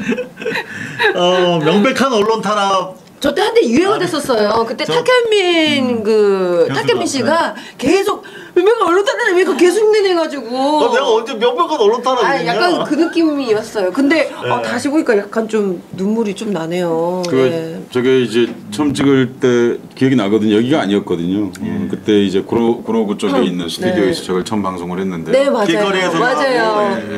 그랬는데 그 이상호 기자가 저걸 처음 들었을 때 정말 속상하더라고요. 근데 탁현민 교수가 말을 잘해줬어요. 저걸 웃기게 만들어준 거예요. 우리는 저게 너무 비장했는데 너무 웃기다. 지금 이 상황이. 그리고 왜 이렇게 울고 짜냐. 이렇게 이제 말을 해서 사실 그날 우리가 분위기를 넘어갔어요. 그때 서서 이제 뉴스 찍고 있었는데. 기억이 납니다. 네. 탁현민 교수 정말 탁월한 분이에요. 네. 다시 한번 그 당시 자리 또 빛내줬던 탁현민 교수 고맙다는 말씀 드리고 싶네요. 네. 그러니까 정말 지금 돌이켜서 보니까 그렇군요. 그러니까 이제 MBC에서 손바닥 뉴스를 했는데 사실 이상호 기자 자르기 위해서 한 거거든요. 제가 보기에는요. 해석을 하자면 그러니까 이제 방송에서 내보내면 인터넷 방송을 하면 영향력이 없을 것이다. 그건 손바닥이 인기가 좋은 거예요. 그러니까 다시 손바닥을 이제 끝내야 되겠단 말이죠, 이거를. 네. 그러다 보니까 결국 MBC 내에서 이제 손바닥만큼의 정의와 진실도 소멸하는 순간을 이상호 기자가 그렇게 말한 거죠. 이건 명백한 언론 탄압 아닙니까? 라고 말한 거죠. 네, 우리 탁현민 교수가 그 절망적인 그런 상황을 또 유머로 넘겨주셨는데 저희가 고발 뉴스 여러분들 늘 이렇게 비장하고 안타까운 또 분노의 그런 기사들만 있었던 건 아닙니다. 그럼요. 저희가 당대의 섹시 개념료 좀 잡아주세요. 곽현아를 모시고 곽현아 씨 모시고 저희가 정말 재미있는 시간도 많이 가졌어요. 그래서 그럼요. 두 번째 준비했습니다. 그래서 나온 게 재미있었던 상황 베스트 2. 네, 10대 뉴스 재미 부분 저희가 또 네, 베스트 두 개밖에 없어요. 근데 재미가 별로 없었어. 한 아니 4개. 약간 4개 냈더니 왜 이거 4개 정도 찾으려고 그랬는데 요게 바로 두 번째. 스타일 비디오를 저희가 찍었습니다. 야, 이거 너무 재밌었어요. 싸이의 강남 스타일 나오자마자 저희가 최초로 언론계 최초로 패러디 뮤직비디오를 만들었어요. 네. 대박이었었는데. 대박이에요. 다시 한번 보실까요?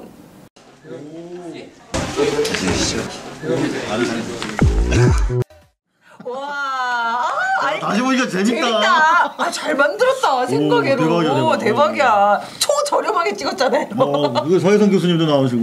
그러니까 너무 재밌는데 저 셋이 같이 막 춤추고. 더 넣어드릴게요. 아니야. 1초면 충분합니다. 이야, 다시 보니까 감회가 새롭네. 이상호 기자가 선글라스 쓰고 샤파리 입고 반바지 입고 앞으로 뉴스 그렇게 하는 게 좋을 것 같아요. 그러니까 반바지 입고 여름에 더운데. 생동감 있고. 더 리얼리티가 느껴지고. 욕 먹어요. 반려수니까 이 선글라스도 괜찮은 것 같아요. 선글라스 눈 가리고. 네, 눈 가리고. 저 옆에서 춤추던 아이가 제 둘째 막내 아이인데. 창피하다고. 창피한데 되게 열심히 최선을 다하던데요. 그러니까 아빠가 하니까. 몰랐어. 그러니까. 놀이터에 왜 가는지 모르고 끌려왔어. 무죄를 좋아하는 그 둘째 아들. 무죄 좋아하는데. 미안하다 정준아. 네. 앞으로 미리 내가 호를 지어줄게 20살 되면. 뭐라고? 지금은 공개하지 마세요. 뭐라고? 호는 무죄. 지금요 아이디 맥니피기님께서 큰 웃음 감사 올려주셨고 CT77님 글 잘 올리시네. 청문회 후 기자님 바로 와서 생방한 거 재밌어요. 재밌었다고. 맞아요, 그거 재밌었어요. 네, 그리고 아이디 마이나나님 1위는 바나나? 혹시 볼까요, 뭔가? 진짜 1위 뭐지? 뭔가 두구두구 곽현아 바나나 동맹. 우리 서혜선 교수님이 그때 곽현아 바나나 먹는 거 가지고 검색어 1위 하고 사람들이 자꾸 뭐라고 난리가 났잖아. 그래서 우리 존경하는 서혜선 교수님께서 야 우리가 같이 먹자. 그래서 바나나 동맹이 탄생했습니다. 당시 화면 준비됐으면 한번 궁금한데요? 보실까요? 네. 생과일 알러지. 생과일 알러지? 과일 뭐? 바나나. 원래 갑자기 이렇게 또 떴더라고요. 뭐라고? 거야? 자, 바나나 한번 있으면 가져와봐. 어떻게 먹었어? 여기 냄새 좀 맡거든. 살짝 간 먹고. 성적 전체성, 어떤 성적 가치를 표현하는 것은 한 개인의 권리입니다. 그걸 수용자가 거기에 거부감을 성에 대한 의식을 방금 말씀하신 것처럼 니들 정해진 대로 갖지 말고 벗어나자 그런 생각이었는데. 그렇죠. 제가 좀 파격적으로 해가지고 좀 많이 우리 바나나 놀라시면 먹으면 소감이 어떠세요? 드셔보니까. 네, 뭐 저마다 자기 방식으로 먹으면 된다. 그럼 구호 하나 할까요? 우리 그럼 바나나는 그렇죠. 어떻게 할까? 바나나는 바나나일 뿐 오해하지 말자. 시작. 바나나는 바나나일 뿐 오해하지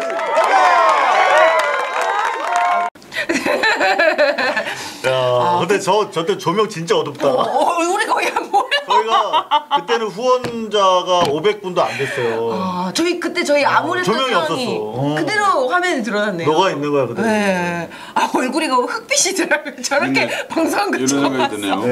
저런 화면을 시청자에게 제공했다는 생각. 그 생각하니까 되게 죄송한데. 정말 죄송하다. 제가 우리 김영호 PD가 왕 PD가 야 우리 이제 바나나 동맹 얘기하시니까 내가 그랬어. 야 그럼 바나나 좀 사와 그랬더니 얼굴이 약간 시름기색 있잖아. 시름기색. 왜 또 돈 들게 왜 소품을 사라고 하냐고. 진짜? 그게 괜찮아. 일부러 오늘 그래서 노란색 입었어요. 그때 회상에서. 네. 여하튼 다시 생각이 나네요. 그러니까 재밌었어요. 근데 정말 바나나도 얘기지만 정말 저런 화면을 내보내드렸는데 이제 제작진들의 노력도 여러분들이 많이 참여해 주셔가지고 이렇게 조명이 있는 거. 되게 밝아졌어. 방송을 하는 것이 사실 감회가 가장 새롭네요. 그러니까요. 또 후원자 수가 3,000명이 넘어간 관계로 얼굴이 제 얼굴이 밝아졌어요. 사실 오늘 저 1주년인 줄 알았으면 이 스튜디오를 한번 공개하는 것 참 의미가 있다는 생각이 들었어요. 나중에 왜냐하면 어떻게 이제 김용호 PD를 포함해서 사람들이 제작을 하고 있고 사실은 정상적 조명기도 아니고. 그거는 제가 말씀드릴 수가 있는데요. 네. 지금 저희 그 방송 장면을 KBS 추적 60분에서 취재 중이에요. 추적 60분? 네. 추적 60분 원래 비리 취재하는 거 아니에요? 우리 비리 있습니까? 나 추적 20분 연예인 나온 거 보지 못했는데. 처음. 우리 비리 있는 거예요? 지금 저기에 우리 추정 60분의 미모의 PD인데 백정아 PD가 우리 촬영하고 있어. 잠깐 일로 오시죠. 엄마, 나 KBS 나와줘 있으면. 잠깐 들어오시죠. 잠깐 들어오시죠. 카메라 가지고 오셔야죠. 네, 들어오세요. 자, 안으로 들어오십시오. 네, 안녕하세요. 안녕하세요. 백정아 PD님, 계획이 없게 저희가 모셔가지고 지금 뭘 촬영하고 계신 거예요? 저희 지금 괜찮아. 녹화하세요. 괜찮아요. 네. 네. 우리는 마구 하는 데입니다. 네. 저희 지금 프랜차이즈. 저희가 뭐 잘못한 거 있나요? 아니요. 아니 원래 추정 60분은 그런 것만 나오는데. 그러니까. 네, 그런 거 절대 아니고요. 저희는 뭐 고발 프로이고요. 일단 뭐 취재하고 있는데 여기서 이제 좀 연관돼서 뭐 있다고 해가지고 지금 취재하고 있어요. 내용을 미리 말하면 재미가 없습니다. 미리 말하면 몰라. 여하튼 되게 중요한 거고 특종이에요. 그래요? 언제 방송이에요? 6월 8일 밤 10시 15분입니다. 6월 8일 밤 10시 15분에 시선 채널 고정. 나 너무 떨린다. KBS 추정 10분 내가 나와. KBS. KBS 좋은 일도 하네. 자, 우리 백정아 PD님과 우리 취재팀을 박수 부탁드립니다. 감사합니다. 잠깐 지금 백 PD가 갔습니다만 추정 60분 하면 그 과거의 그 화려한 이력. 최고죠. 대박이죠. 고발 보도로서 정말 뭐 역사를 갖고 있지 않습니까? 그런 프로그램이길 기대하겠습니다. 제가 살짝 힌트 드리면 갑을 관계 있잖아요. 요즘에. 갑을 관계? 그거 완전 핵심적인 내용이에요. 갑을 관계? 저희와 관련된 부분도 있고요. 특종이 살아 숨쉬는 내용입니다. 꼭 좀 시청하시기 바랍니다. 언제라고 그랬지? 6월 8일 10시 15분. 아침 아니에요? 밤 10시 추정 20분. 네. 방송 최초로 연예인이 나와. 연예인이 추정 20분. 엄마, 나 추정 20분 나. 꼭 봐주세요. 근데 혹시 이런 거 아니에요? 이렇게 다 말해가지고 갑자기 이상호 등 왜 나오는 거야? 갑자기 설마. 설마. 자, 잘 부탁드리겠습니다. 자, 여하튼 우리가 조금 전에 보셨듯이 조명이 없어가지고 거의 어두운데 얼굴이 흑빛이 한석봉 방송했잖아요 저희가. 그때 눈이나 보였나 모르겠어요. 그러니까 그러다 보니까 정말 아프고 쓰라린 내용들이 많았어. 그래서 맞아요. 사실 저희가 눈물이랑 좀 관련이 많아요. 그래서 무척 많죠. 고발뉴스 눈물의 사연들을 저희가 또 준비를 해봤습니다. 네. 이거는 4개나 있어. 네. 한 40개 중에 고른 거야. 그나마. 네. 4위 보여주실까요? 자. 눈물편 4위. 손바닥 뉴스 폐지. 저희가 손바닥 뉴스가 없어져서 발뉴스라고 이름을 붙인 거거든요. 손 대신 발이라도 하겠다. 손 자르면 발로 뛴다. 자, 어떤 내용이 있었는지 간단하게 보실까요? 그분들이 밤새서 만든 프로그램이거든요. 지금 손바닥 TV가 위기에 처해 있습니다. 아니면 사장님 올 때까지 우리가 여기 주지 않니? 언제 오시는지 먼저. 네? 전화 좀 해보세요. 안 들어오신다. 네.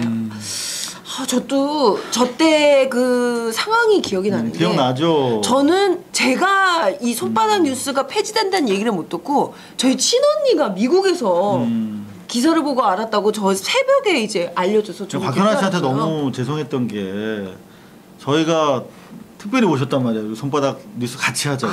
그런데 아니에요. 프로그램이 없어지는 바람에 그땐 출연료 받으셨잖아요. 그래서 되게 아쉬웠어요. 잠깐 재능 기부하다 보면 다시 돌아갈 줄 알았잖아. 근데 이렇게 1년 넘게 무료로 착취당할 줄 아셨어요? 모르셨죠? 몰랐어요. 박 배우는 저보다 훨씬 낫군요, 그러니까. 조금이라도 받았잖아요. 왜? 그때 손바닥 뉴스 할 때. 네. 그때 정말 그 누구도 예상치 못해 갑자기 폐지가 돼서 정말 너무 많이 놀랐었던 기억이 나네요. 그때 전 기억나는 게 MBC CNI 조금 전에 그 사장실에 저희가 이제 우리 출연자 모시고 갔었어요. 네, 항의하려고. 의원님들 모시고. 근데 또 도망갔어. 그래서 저희가 어렵게 들은 얘기는 김재철 사장이 없애라고 해서 없앤다. 우리는 손바닥 뉴스 본 적도 없다. 그랬던 기억이 나네요. 본 적이 없으시면 그냥 놔두시지 왜 그러셨을까요? 근데 뭐 저 기억나는 건 저거 손바닥을 만들었으면 어떻게 했으면 좋겠냐고 이상호 기자가 막 오고 이메일 보내고 같이 의견도 더해주고 그랬는데 그럴 때 그게 없어진다고 생각하니까 저 방송 물론 출연도 한 적도 있었고요. 그런데 방송이라고 하는 것이 가장 중요한 건 일정의 지속성이거든요. 시청자들에게 약속이 지속이 되는 거거든요. 근데 그걸 보도하는 기자가 없어지는지를 몰라. 어떻게 그러니까 제 얘기는 무슨 얘기냐면 뭘 좀 잘못해도 괜찮은데 최소한의 상식 무슨 방을 빼라고 할 때 주인이 와가지고 있는 가구를 드러내는 법은 없지 않습니까? 맞아요. 의자에 앉아 있는데 의자를 드러내. 그런 생각이 드는 거니까 좀 다시 그 장면을 보니까요. 자, 3위 속 터지는 내용이 아니었으면 좋겠는데. 짜잔. 짜잔. 표창원 교수의 눈물. 맞아요. 혹시 기억이 나시나 모르겠어요. 네. 대선 투표 동료 방송을 저희가 생방송으로 하루 종일 했었죠. 네. 그때 우리 표창원 교수께서 그야말로 출연해주시고 사표 던지고 와서 맞아요. 출연하셨어요. 근데 투표 과정 그리고 개표 과정을 보시면서 결국은 참았던 눈물을 터뜨리고 말았던 그런 방송 사고라고 보기에는 너무나 감동적인 그런 아픔의 순간이었던 것 같아요. 함께 보시고 이야기 나누죠.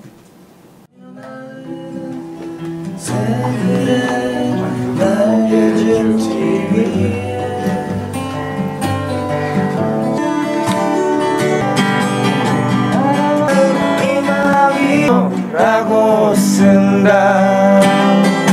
난 얼굴로 돌아오는 나그네. 있어야 할 곳에 있는 사람들의 아름다움, 있어야 할 곳에 대신 들어차 있는 것들의 추함을 여러분들은 5년 동안 지켜보셨는데요. 우리 표창원 교수님 정말 대한민국의 전문가, 범죄 전문가 중에 한 분이신데 경찰대학교는 큰 인재를 잃었습니다. 그리고 이제 거리에서 그리고 낯선 이런 스튜디오에서 이제 1년 뒤면 1시간 뒤면 저때 이제 사표 쓰시고 나오셔서 아직 마음이 이제 추스리지 못하신 상황에서 저분들이 있어야 할 것이 있어야 있는 곳에 아니야 있어야 할 곳에 있는 뭐라 그래서 이걸? 네. 저도 지금 저도 있어야 할 곳에 있지 못하는 자의 고통과 아픔. 있어야 할 곳에 있는 것의 아름다움에 대해서 이야기하는 노래를 듣고 오시더라고요. 제가 그날 그런 얘기를 했던 것 같은데 저는 좀 늦게 방송에 그때 결합했었는데요. 그러니까 그 전까지는 범죄 프로파일러였는데 이제 시대의 프로파일러 다시 탄생하는 날이다. 그렇게 얘기했던 게 기억이 납니다.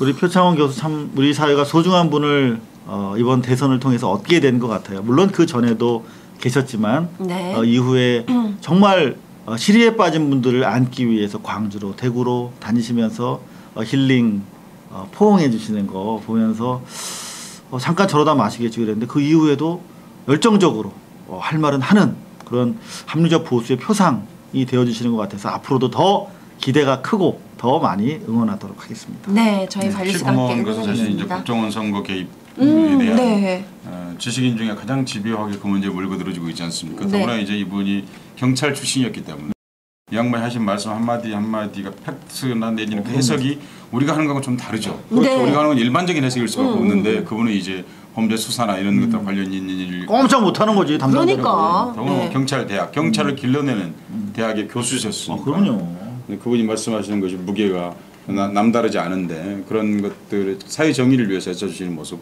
너무 사실 고맙습니다. 눈물이라고 했습니다만 박수 한번 보내드리고 싶고요. 자 그리고 2위입니다.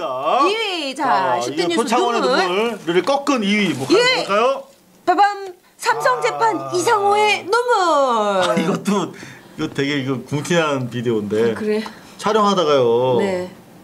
조명이 없잖아요 저희가. 야외 촬영에는 저희가 조명이 없어요. 근데 삼성 재판 이건희 이맹희 씨 재판을 전 재판을 들어가서 취재를 했거든요. 근데 조명이 없어. 근데 우리가 촬영한 촬영분이 날라갔어요. 카메라가 노후해가지고. 그래서 다시 찍는데 너무나 죄송해서 어떤 장면이 벌어졌나 한번 보실까요?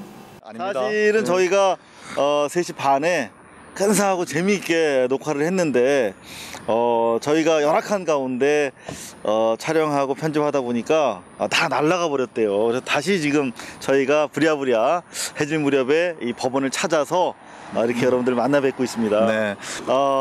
김상부 교수님 다시 한번 제가 사과 말씀드립니다. 아닙니다. 저한테 그런 말씀하실 일은 전혀 아니고요.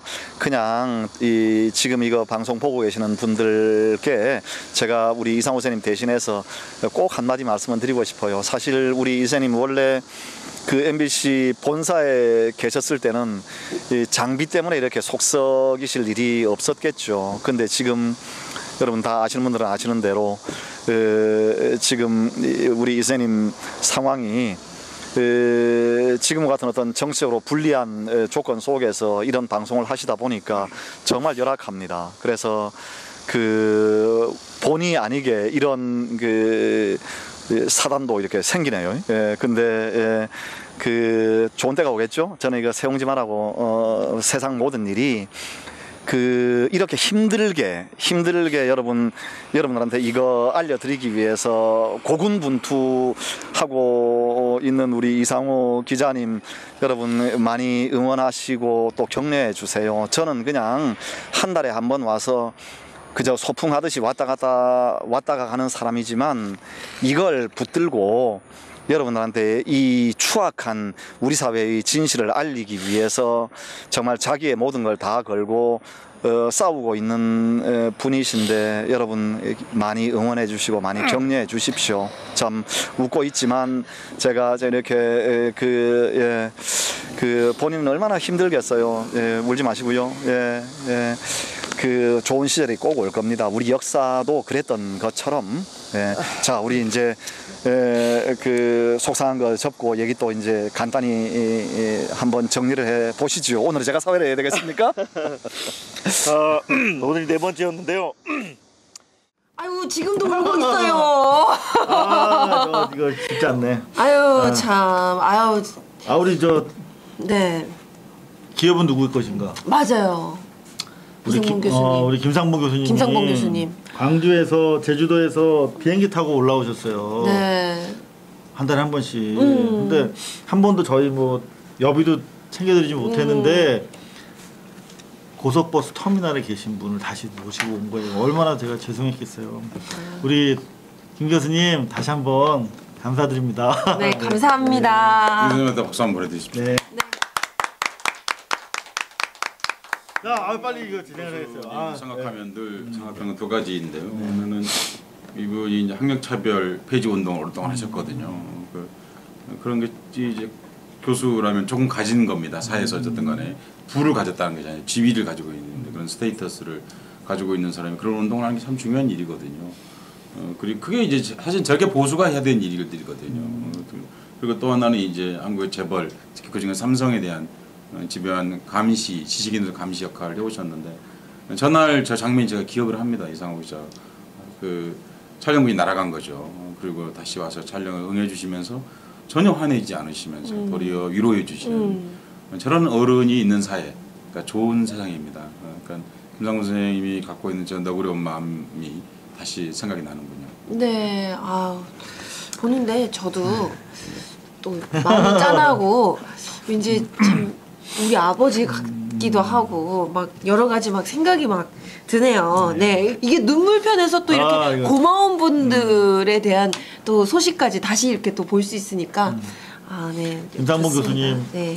지금 안식년 제주도에서 보내고 계신데 매달 또 올라오셨었잖아요. 네, 그러니까. 네, 7월에 끝내시면 광주로 다시 오시거든요. 네. 더 자주 오셔야지. 더 자주. 자, 마지막으로 짜잔! 1위입니다. 전두환 취재 그리고 뒷수갑. 저희가 이것도 좀 마음이 아픈 상황이었는데 전두환의 비자금 그리고 과잉 경우 이제 10년 넘게 저희가 취재를 해오지 않았습니까? 네. 그리고 1년여 전부터 또 계속 저희가 취재를 하고 있는데 MB정부 하에서는 경찰이 안 하던 짓을 하더라고 체포를 하더라고요. 그리고 거기서 그칠 줄 알았는데 또 기소를 하더군요. 그 당시 상황 짧게 저희가 준비가 된 것 같은데 함께 보실까요? 아주 인터뷰 진행하겠습니다. 지금 상황이 달라졌다고 생각하십니까? 안 달라졌다고 생각하십니까? 순찰차 아주 힘으로 하는 게 아닙니다. 그게 옛날이나 옛날이나 지금이나 똑같은 이런 자, 있으세요. 왜 손을 왜 먹어요? 자, 체포하세요. 저분들 체포하세요.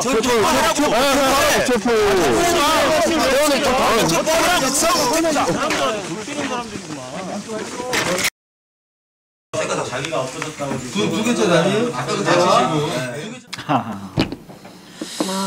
요즘에 다시 전두환 1672억 원 추징금 문제가 다시 이슈가 되고, 그리고 또 과잉 경호에 대해서 문제가 되는 상황, 사실 뿌듯하고요. 뒤늦은 상황이긴 하지만 좀 더 뜨겁게 독재에 대한 관심이 좀 되살아났으면 좋겠습니다. 네. 우리 교수님, 또 우울해졌어. 죄송해요. 이상호 기자가 저렇게 지금 경찰이 그러지 않습니까? 체포라고 하는 것은 국가 공권력이 그 주권자가 그 국가에 중대한 위해를 했을 때 그 실체를 구금하는 행위를 말하는 것입니다. 네. 그런데 이상호 기자가 취재하고 있는 건 만약에 필요하다고 하면 뭐 임의 동행이라든지 그보다 좀 더 약하게는 이상호 기자가 도망갈 사람도 아니니까 며칠 날 경찰에 와달라든지 뭐 이런 일을 얼마든지 할 수 있는데, 지금 저 상황은 이상호 기자가 기자 행위를 넘어서서 지금 상황에서 중대한 뭔가를 침해했다는 거거든요. 지금 저 상황은요. 공권력을 남용했다고 이제 그렇게 말합니다. 저런 경우를. 남용 정도가 아니죠. 저런 경우에는. 왜냐하면 기자는 일 개인이 아니고 그 사회의 공동선과 그 진실을 추구하기 위한 행위를 대신하는 자이거든요. 이상호 기자 개인이 아니라는 거죠. 그런데 그런 행위에 대해서 저렇게 체포해라는 말을 거듭해가면서 수갑을 채워서 언론이 수갑을 찬 거죠. 저 행위는요. 저것도 한 번 화가 나는 건 제가 보면서 굉장히 우울해졌던 것은, 저 행위라면 당연히 그날 뉴스 전 방송 3사에 뉴스 일면에 나와야 되는 거거든요. 왜냐하면 언론을 구속한 행위이기 때문입니다. 그것이 취재 과정에 있는. 그런데 저 일에 대해서 언급 없이 가고 다시 1년 만에 1년 좀 더 지난 상황에서 저걸 보고 있으니까 정말 가슴이 답답해지는군요. 네.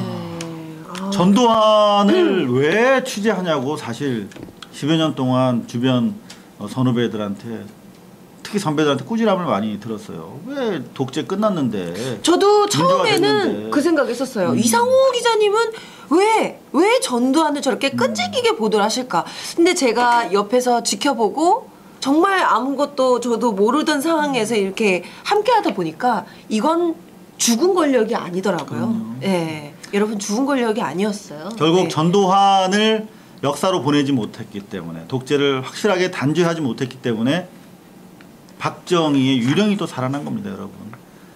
중학교 교과서 15곳 중에 12곳이 광주 민주화 운동의 발포 책임에 대한 내용을 삭제했다고 합니다. 일본의 우익 교과서만 문제가 아닙니다. 바로 우리 안에 문제가 독버섯처럼 자라고 있고, 민주화, 자유, 그리고 표현의 자유가 억압되는 상황이 된 거죠, 여러분. 네. 하여튼 전두환 특별 취재팀 저희가 계속 더 확대해서 열심히 뛰도록 하겠습니다. 네. 자, 이렇게 정리를 해봤는데요. 네, 그래서 그래도 말씀하세요. 뭐 요 정도 빨리 정리를 하고. 네네. 지금 빨리 우리 듣고 싶은 게 있지 않습니까? 듣고 싶은 거. 네. 있어. 이 말씀 드리고 싶네요. 네. 72억이 얼마나 크냐고 여러분께 짐작이 잘 안 가시면 아파트로 계산하지 마시고 네. 학생들 등록금을 생각하시면 되겠습니다. 등록금 한 50만 원 하니까 몇 명을 일제히 돈을 안 내고 장학금을 줄 수 있는 돈인지 그럼 쉽게 이해가 가지 않습니까? 몇 명이나 될까요? 지금 1억이면 당장에서 몇 명입니까? 200명이지 않습니까? 네. 그러니까 그것을 곱하기 2,000명이 있다는 거지 않습니까? 난 수학과 나왔는데 왜 이렇게 망설여지지? 저는 잘 몰라요, 사실. 그러니까 저희는 이게 이분들 분이라고 할 수도 없죠. 이 사실 범죄자들이죠. 국가 헌정 질서를 폭력, 국가 군대를 가지고 폭력으로 짓밟은 이런 살인보다 훨씬 더 중대한 범죄 행위죠. 그러니까 무기 또는 사형뿐인 죄를 진 자들이죠.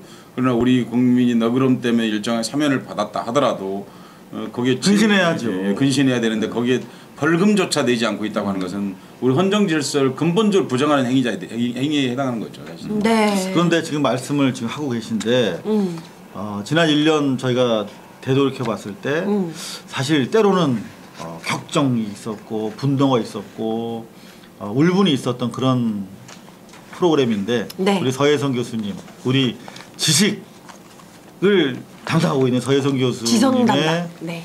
지성이 있는 코멘트가 저희 프로그램의 격을 높여준 것 같다 이런 그럼요. 저는 자평을 해보는데 그럼요. 3분직설 바로 여러분들 많이 좋아하시는 3분직설 오늘은 정말 베스트 오브 베스트를 제가 기대를 하고 네, 싶은데 너무 기대됩니다. 네. 어떤 내용 준비했는지 혹시 노래를 좀 들려드리고 노래? 노래? 좋습니다. 어떤 내용인지 3분직설 오늘 스페셜로 모시도록 하겠습니다. 서혜성 교수의 3분직설 기대하시죠.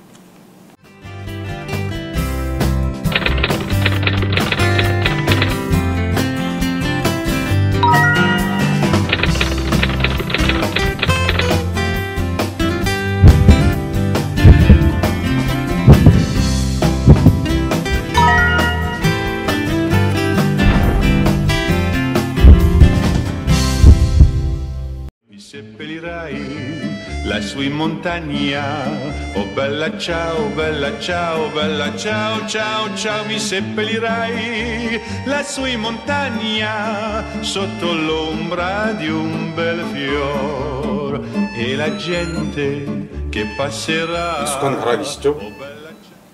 익숙한 목소리 있었을 겁니다.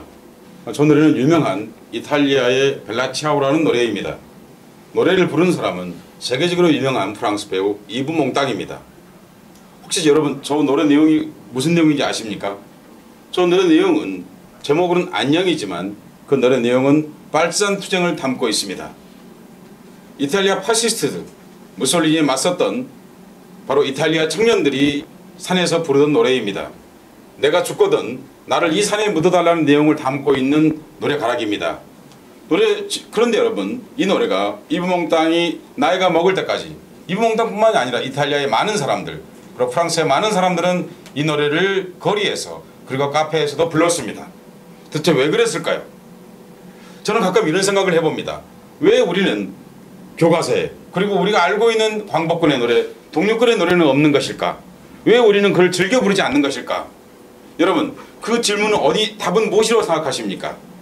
만일에 항일 운동가들이 우리 민주정부를 수립하고 지금까지 역사를 이어왔다고 한다면 여러분 당연히 우리는 그 노래를 길거리에서 카페에서 술집에서 그리고 행사장에서 불렀을 것입니다.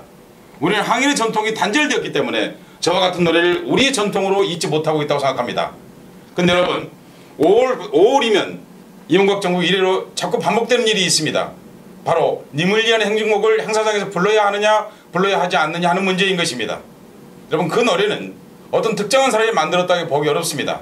실제 그 노래 가락은 백교환 선생이 쓴 노래 가락에 황석영이 고치고 그리고 1977년도 대학가요제에서 동상을 받았던 김종률이라는 사람이 작곡을 해서 당시 광주항쟁의 도청 최후 책임자였던 윤상원과 그리고 노동운동을 하며 죽은 박기순 한 처녀의 영혼 결혼식에서 처음으로 나온 노래입니다. 근데 여러분 그 노래는 누구도 강요하지 않았음에도 불구하고 지난 30년 넘게 한국인들이 불러왔습니다. 마치 프랑스의 나 마르세유가 있는 것과 마찬가지 일입니다. 나 마르세유는 여러분 마르세유 사람들이 부르는 노래라는 뜻입니다. 이 노래가 나오게 노래 가락은 후렴가에 이런 대목이 있습니다. 저 적들의 저 더러운 피로 우리 밭고랑에 물을 대자. 여러분 이 가사 내용대로라면 적들의 피를 강물처럼 흐르게 해서 우리 밭고랑에 물을 대자는 겁니다. 얼마나 과격한 노래입니까? 여러분 그런데 불구하고 이 노래는 프랑스 국가입니다. 그 이유는 하나입니다. 그 수많은 세월 동안 수많은 사람들이 불러왔기 때문입니다. 근데 우리 정부는 우리 보훈처는 그리고 일베를 포함한 일단의 사람들은 마치 이 노래가 굉장히 위험한 노래인 것처럼 말하고 있고 불러서는 안 되는 것처럼 하고 있습니다. 과거에는 금지곡이 있었습니다. 그런데 지금은 정치 권력 힘으로 사실상 노래를 금하려고 하는 것입니다. 여러분 노래는 그리고 노래와 풀은 밟을수록 피어나는 것입니다. 문화의 생리를 전혀 모르는 사람들이 이런 일을 하고 있다고 저는 말씀드리고 싶습니다. 문화는 탄압할수록 그 문화는 더욱더 피어나는 것입니다. 들풀 같은 세월 동안 30년 동안 그 노래가 시민들의 가슴에 불려왔습니다. 여러분 가슴속에서 부른 노래는 지워지지 않고 역사와 정의를 휘감는 것입니다. 이명박 정부에서 박근혜 정부는 그 행사장에서 대통령이 함께 이 노래를 부를 때 우리 민주공화정을 진정으로 사랑하는 역사의 주인이 될 것이라는 것을 명심하기 바랍니다. 3분 직설이었습니다. 네, 자, 이쪽으로. 네, 중앙으로 오시죠. 네네네. 역시. 1년 동안 서해상의 3분 직선. 프롬부터도 없습니다. 해주신다면서. 네? 5,000명 되면 해주신다면서. 아직 안 됐잖아요. 아직 안 됐으니까. 프롬프터도 없고 그리고 저희 주제도 그날 즉석에서 그냥 바로 같이 나옵니다. 뽑기처럼. 네, 그러니까요. 네, 저희 그 말에 대해서 다시 한번 우리가 생각해본 그런 순서가 아니었나 싶어요. 그러니까요. 자, 이렇게 저희가 오늘 좀 특집이다 보니까 길게 준비를 했는데 네. 오늘 이 말씀만 꼭 드리고 싶거든요. 제가 말을 더듬어서 그러는데 노래는 탄압하면 풀처럼 더 피어납니다. 그 이미자의 동백아가씨를 이토록 오래 부르게 된 것은 사실 박정희 대통령이 공이 가장 크다. 금지곡 그렇습니다. 맞습니다. 왜 이렇게 어리석은 일을 할까요? 네. 저희가 오늘이 아니라 1년을 정리하는 우리 소회를 짧게 한번 나눠봤으면 좋겠는데 그러니까요. 박현아 씨 정말 첫 방송은 우리 거리에서 시작했어요. 스튜디오가 없어가지고. 저는 아직도 기억이 나는 게요. 제가 처음에 이상호 기자가 직접 대본을 이렇게 탁 손에 쥐어주면서 서초동 그 법원 앞에서 탁 했었던 기억이 납니다. 왜 거기서 했냐면 네. 박현아 씨 그 머리를 그 근처에서 하고 있대요. 그래서 그게 왜 하는 거야 도대체? 그래서 어디 오라고 그러면 미안해서 저희가 그러니까 오셨더라고요. 전 특별히 거기서 하는 목적이 있으셨나 했더니 저를 배려해 주신다고. 미용실 근처라서. 네, 여하튼 그렇게 저희가 야외에서 또 어두운 조명으로 얼굴이 흑빛이 됐다가 지금은 요즘은 너무 얼굴 뽀얗게 예쁘게 잘 나온다고. 조명도 있어요. 모두 그러니까요. 여러분들이 준비해 주신 겁니다. 그럼요. 여러분들께 너무 진심으로 감사의 말씀 드리고 싶습니다. 네. 우리 서혜성 교수님 1년 저는 동안 정말 묵묵히 네. 우리 반릴세 어른으로 이렇게 도와주셨는데 아니 어느 날 이상호 기자가 이제 손뉴스 하다가 안 된다고 형님 한두 번만 해봅시다 이거. 한두 번만 했는데 1년이야. 이렇게 꼬셨어요? 매주 일주일에 한 번씩. 이게 어둠이 이렇게 오래 지속될지 몰랐죠. 근데 제가 이 말씀 드리고 싶어요. 이렇게 말했거든요. 이상호 기자한테. 하자. 그런데 방송국 돌아갈 때까지 하자. 왜 그러면 저는 당연히 이상호 기자가 방송국 당연히 돌아갈 줄 알았죠. 왜냐면 MBC 사람이잖아요. 네, 그러니까요. 그래서 제가 사실 걱정했던 건 여기 남아있는 식구들이었어요. 이상호 가고 나면 어떻게 먹고 살지? 이 걱정을 했지. 저는 이상호 기자가 이 방송을 계속하려 살 생각을 하지 않았거든요. 그런데 점점 더 악화되더니 해고됐어요. 근데 사실 제가 이 방송에 나오게 된 이유는 초기에는 여러 번 얘기했습니다만 두 가지 이유 때문입니다. 두 가지 이유? 네. 하나는 뭔가 세상에 말을 해야 되기 때문이겠죠. 저는 사실 말을 많이 하고 사는 사람인데 다른 사람에 비하면. 두 번째가 어쩌면 더 중요할 수 있는데 그건 사회인 언론이 이상호에 된 제가 부채 때문입니다. 저는 개인적으로는 무슨 부채가 없는데 이상호 기자가 거대 재벌과 맞서고 그리고 그때 그렇게 힘들 때 제가 그걸 옆에서 봤습니다. 가까이서 보진 않았지만 가끔씩 만나고 하면서 그러면서 한 언론인이 진실과 정의를 지키는 것이 얼마나 힘들다고 하는 것을 제가 봤거든요 거기서요. 그래서 그걸 보고서 제가 이상호 기자에게 조금이나마 힘이 될 수 있는 길이 있다면 그 일을 해야 되겠다 생각을 했던 것이고요. 또 다른 부채가 똑같은 것인데요. 전두환 전 대통령. 저는 대통령 생각하지 않습니다. 그런데 전두환 학살자인데요. 그 학살의 책임자에 대한 집요한 추적. 또 굉장히 감동적이었습니다. 그러니까 언론이란 그런 것이거든요. 한 문제를 잡고 늘어지면 끝까지 파헤쳐야만 다시는 악이 재발하지 않는 것이고 마치 그는 악성 종양을 처치하는 사회의사, 소셜 닥터와 같은 것이 언론이 해야 되는 일인 것입니다. 이상호 기자는 그런 사람이거든요. 그러니까, 소셜 닥터. 그래서 그런 점에서 제가 같이 동행해야겠다 생각해서 1년 동안 왔는데 사실 감기가 무량하군요. 감사한데 또 죄송하기도 해요. 앞으로 몇 년이 될지 모르는데 계속 좀 부탁을 드려야 될 것 같아서. 일단 5,000명 넘치면 주차비 준다니까. 저도 한 말씀 드릴게요. 다음 주부터 이제 본격적으로 뉴스를 합니다. 부족한 점이 많죠. 근데 저희의 정신은 우리가 바로 뉴스 독립군이다. 그래서 기대하셔도 좋아요. 스튜디오에다가 우리가 광복군 깃발을 걸어놓고 한번 해보자. 그래서 억압된 국민의 알 권리의 해방 그날을 위해서 우리가 뉴스의 독립군이 되겠다. 그렇게 해서 부족하지만 인터넷 뉴스 전문 채널을 한번 시작해 보려고 합니다. 멋집니다. 이 말씀 꼭 드리고 싶습니다. 1년 되었는데 여러분 3,200여 명 후원이신데요. 제가 제가 농담으로 주차비 얘기하고 있는데요. 진짜로 꼭 말씀드려요. 이런 언론 독립의 길은 시청자 여러분이 주인이 되시는 것 말고는 아무것도 없습니다. 다른 길은 절대 없습니다. 그렇지 않으면 이제 광고를 받아야 하고요. 광고를 받게 되면 광고주로부터 영향을 받게 될 것이고요. 그런데 여러분 이 발뉴스는 정말 최소의 비용으로 운영되고 있습니다. 언젠가 꼭 한번 여러분들 초청 한번 하고 싶습니다. 사실은 발뉴스가 어떻게 운영되고 있고 그리고 발뉴스가 얼마나 저렴하게 이 일들을 하고 있는지 정말 수작업으로 카메라를 만들었다 이렇게 말할 수 있는 조건입니다. 예, 저희 모든 생방송 시스템은 저희가 수작업으로 만든 겁니다. 네, 그렇습니다. 네. 장비를 살 수 없는 형편이 안 되기 때문이죠, 여러분. 그 장비를 손으로 만들더라도 좀 더 좋은 뉴스 그리고 취재진들이 현장에 좀 더 적극적으로 다가갈 수 있도록 할 수 있는 조건을 여러분 이제 만들어 주셨으면 좋겠습니다. 네. 그러기 위해서 여러분 5,000명 꼭 좀 채워주셨으면 하는 그런 말씀을 네. 거듭 부탁을 드리겠습니다. 여러분 세상에 힘드시죠? 그리고 때로 화나시죠? 그런 여러분 언론이 없기 때문입니다. 여러분 대신에 싸워서 진실을 찾아주고 정의를 행사해야 될 그런 힘들을 누군가 하지 않고 있기 때문입니다. 발루스로 하겠습니다. 여러분 발루스를 도와주십시오. 감사합니다. 시청해주신 여러분 감사드리고 더 새로운 모습으로 더 자주 여러분들 함께하도록 하겠습니다. 감사합니다. 다음 주에 뵙겠습니다. 감사합니다.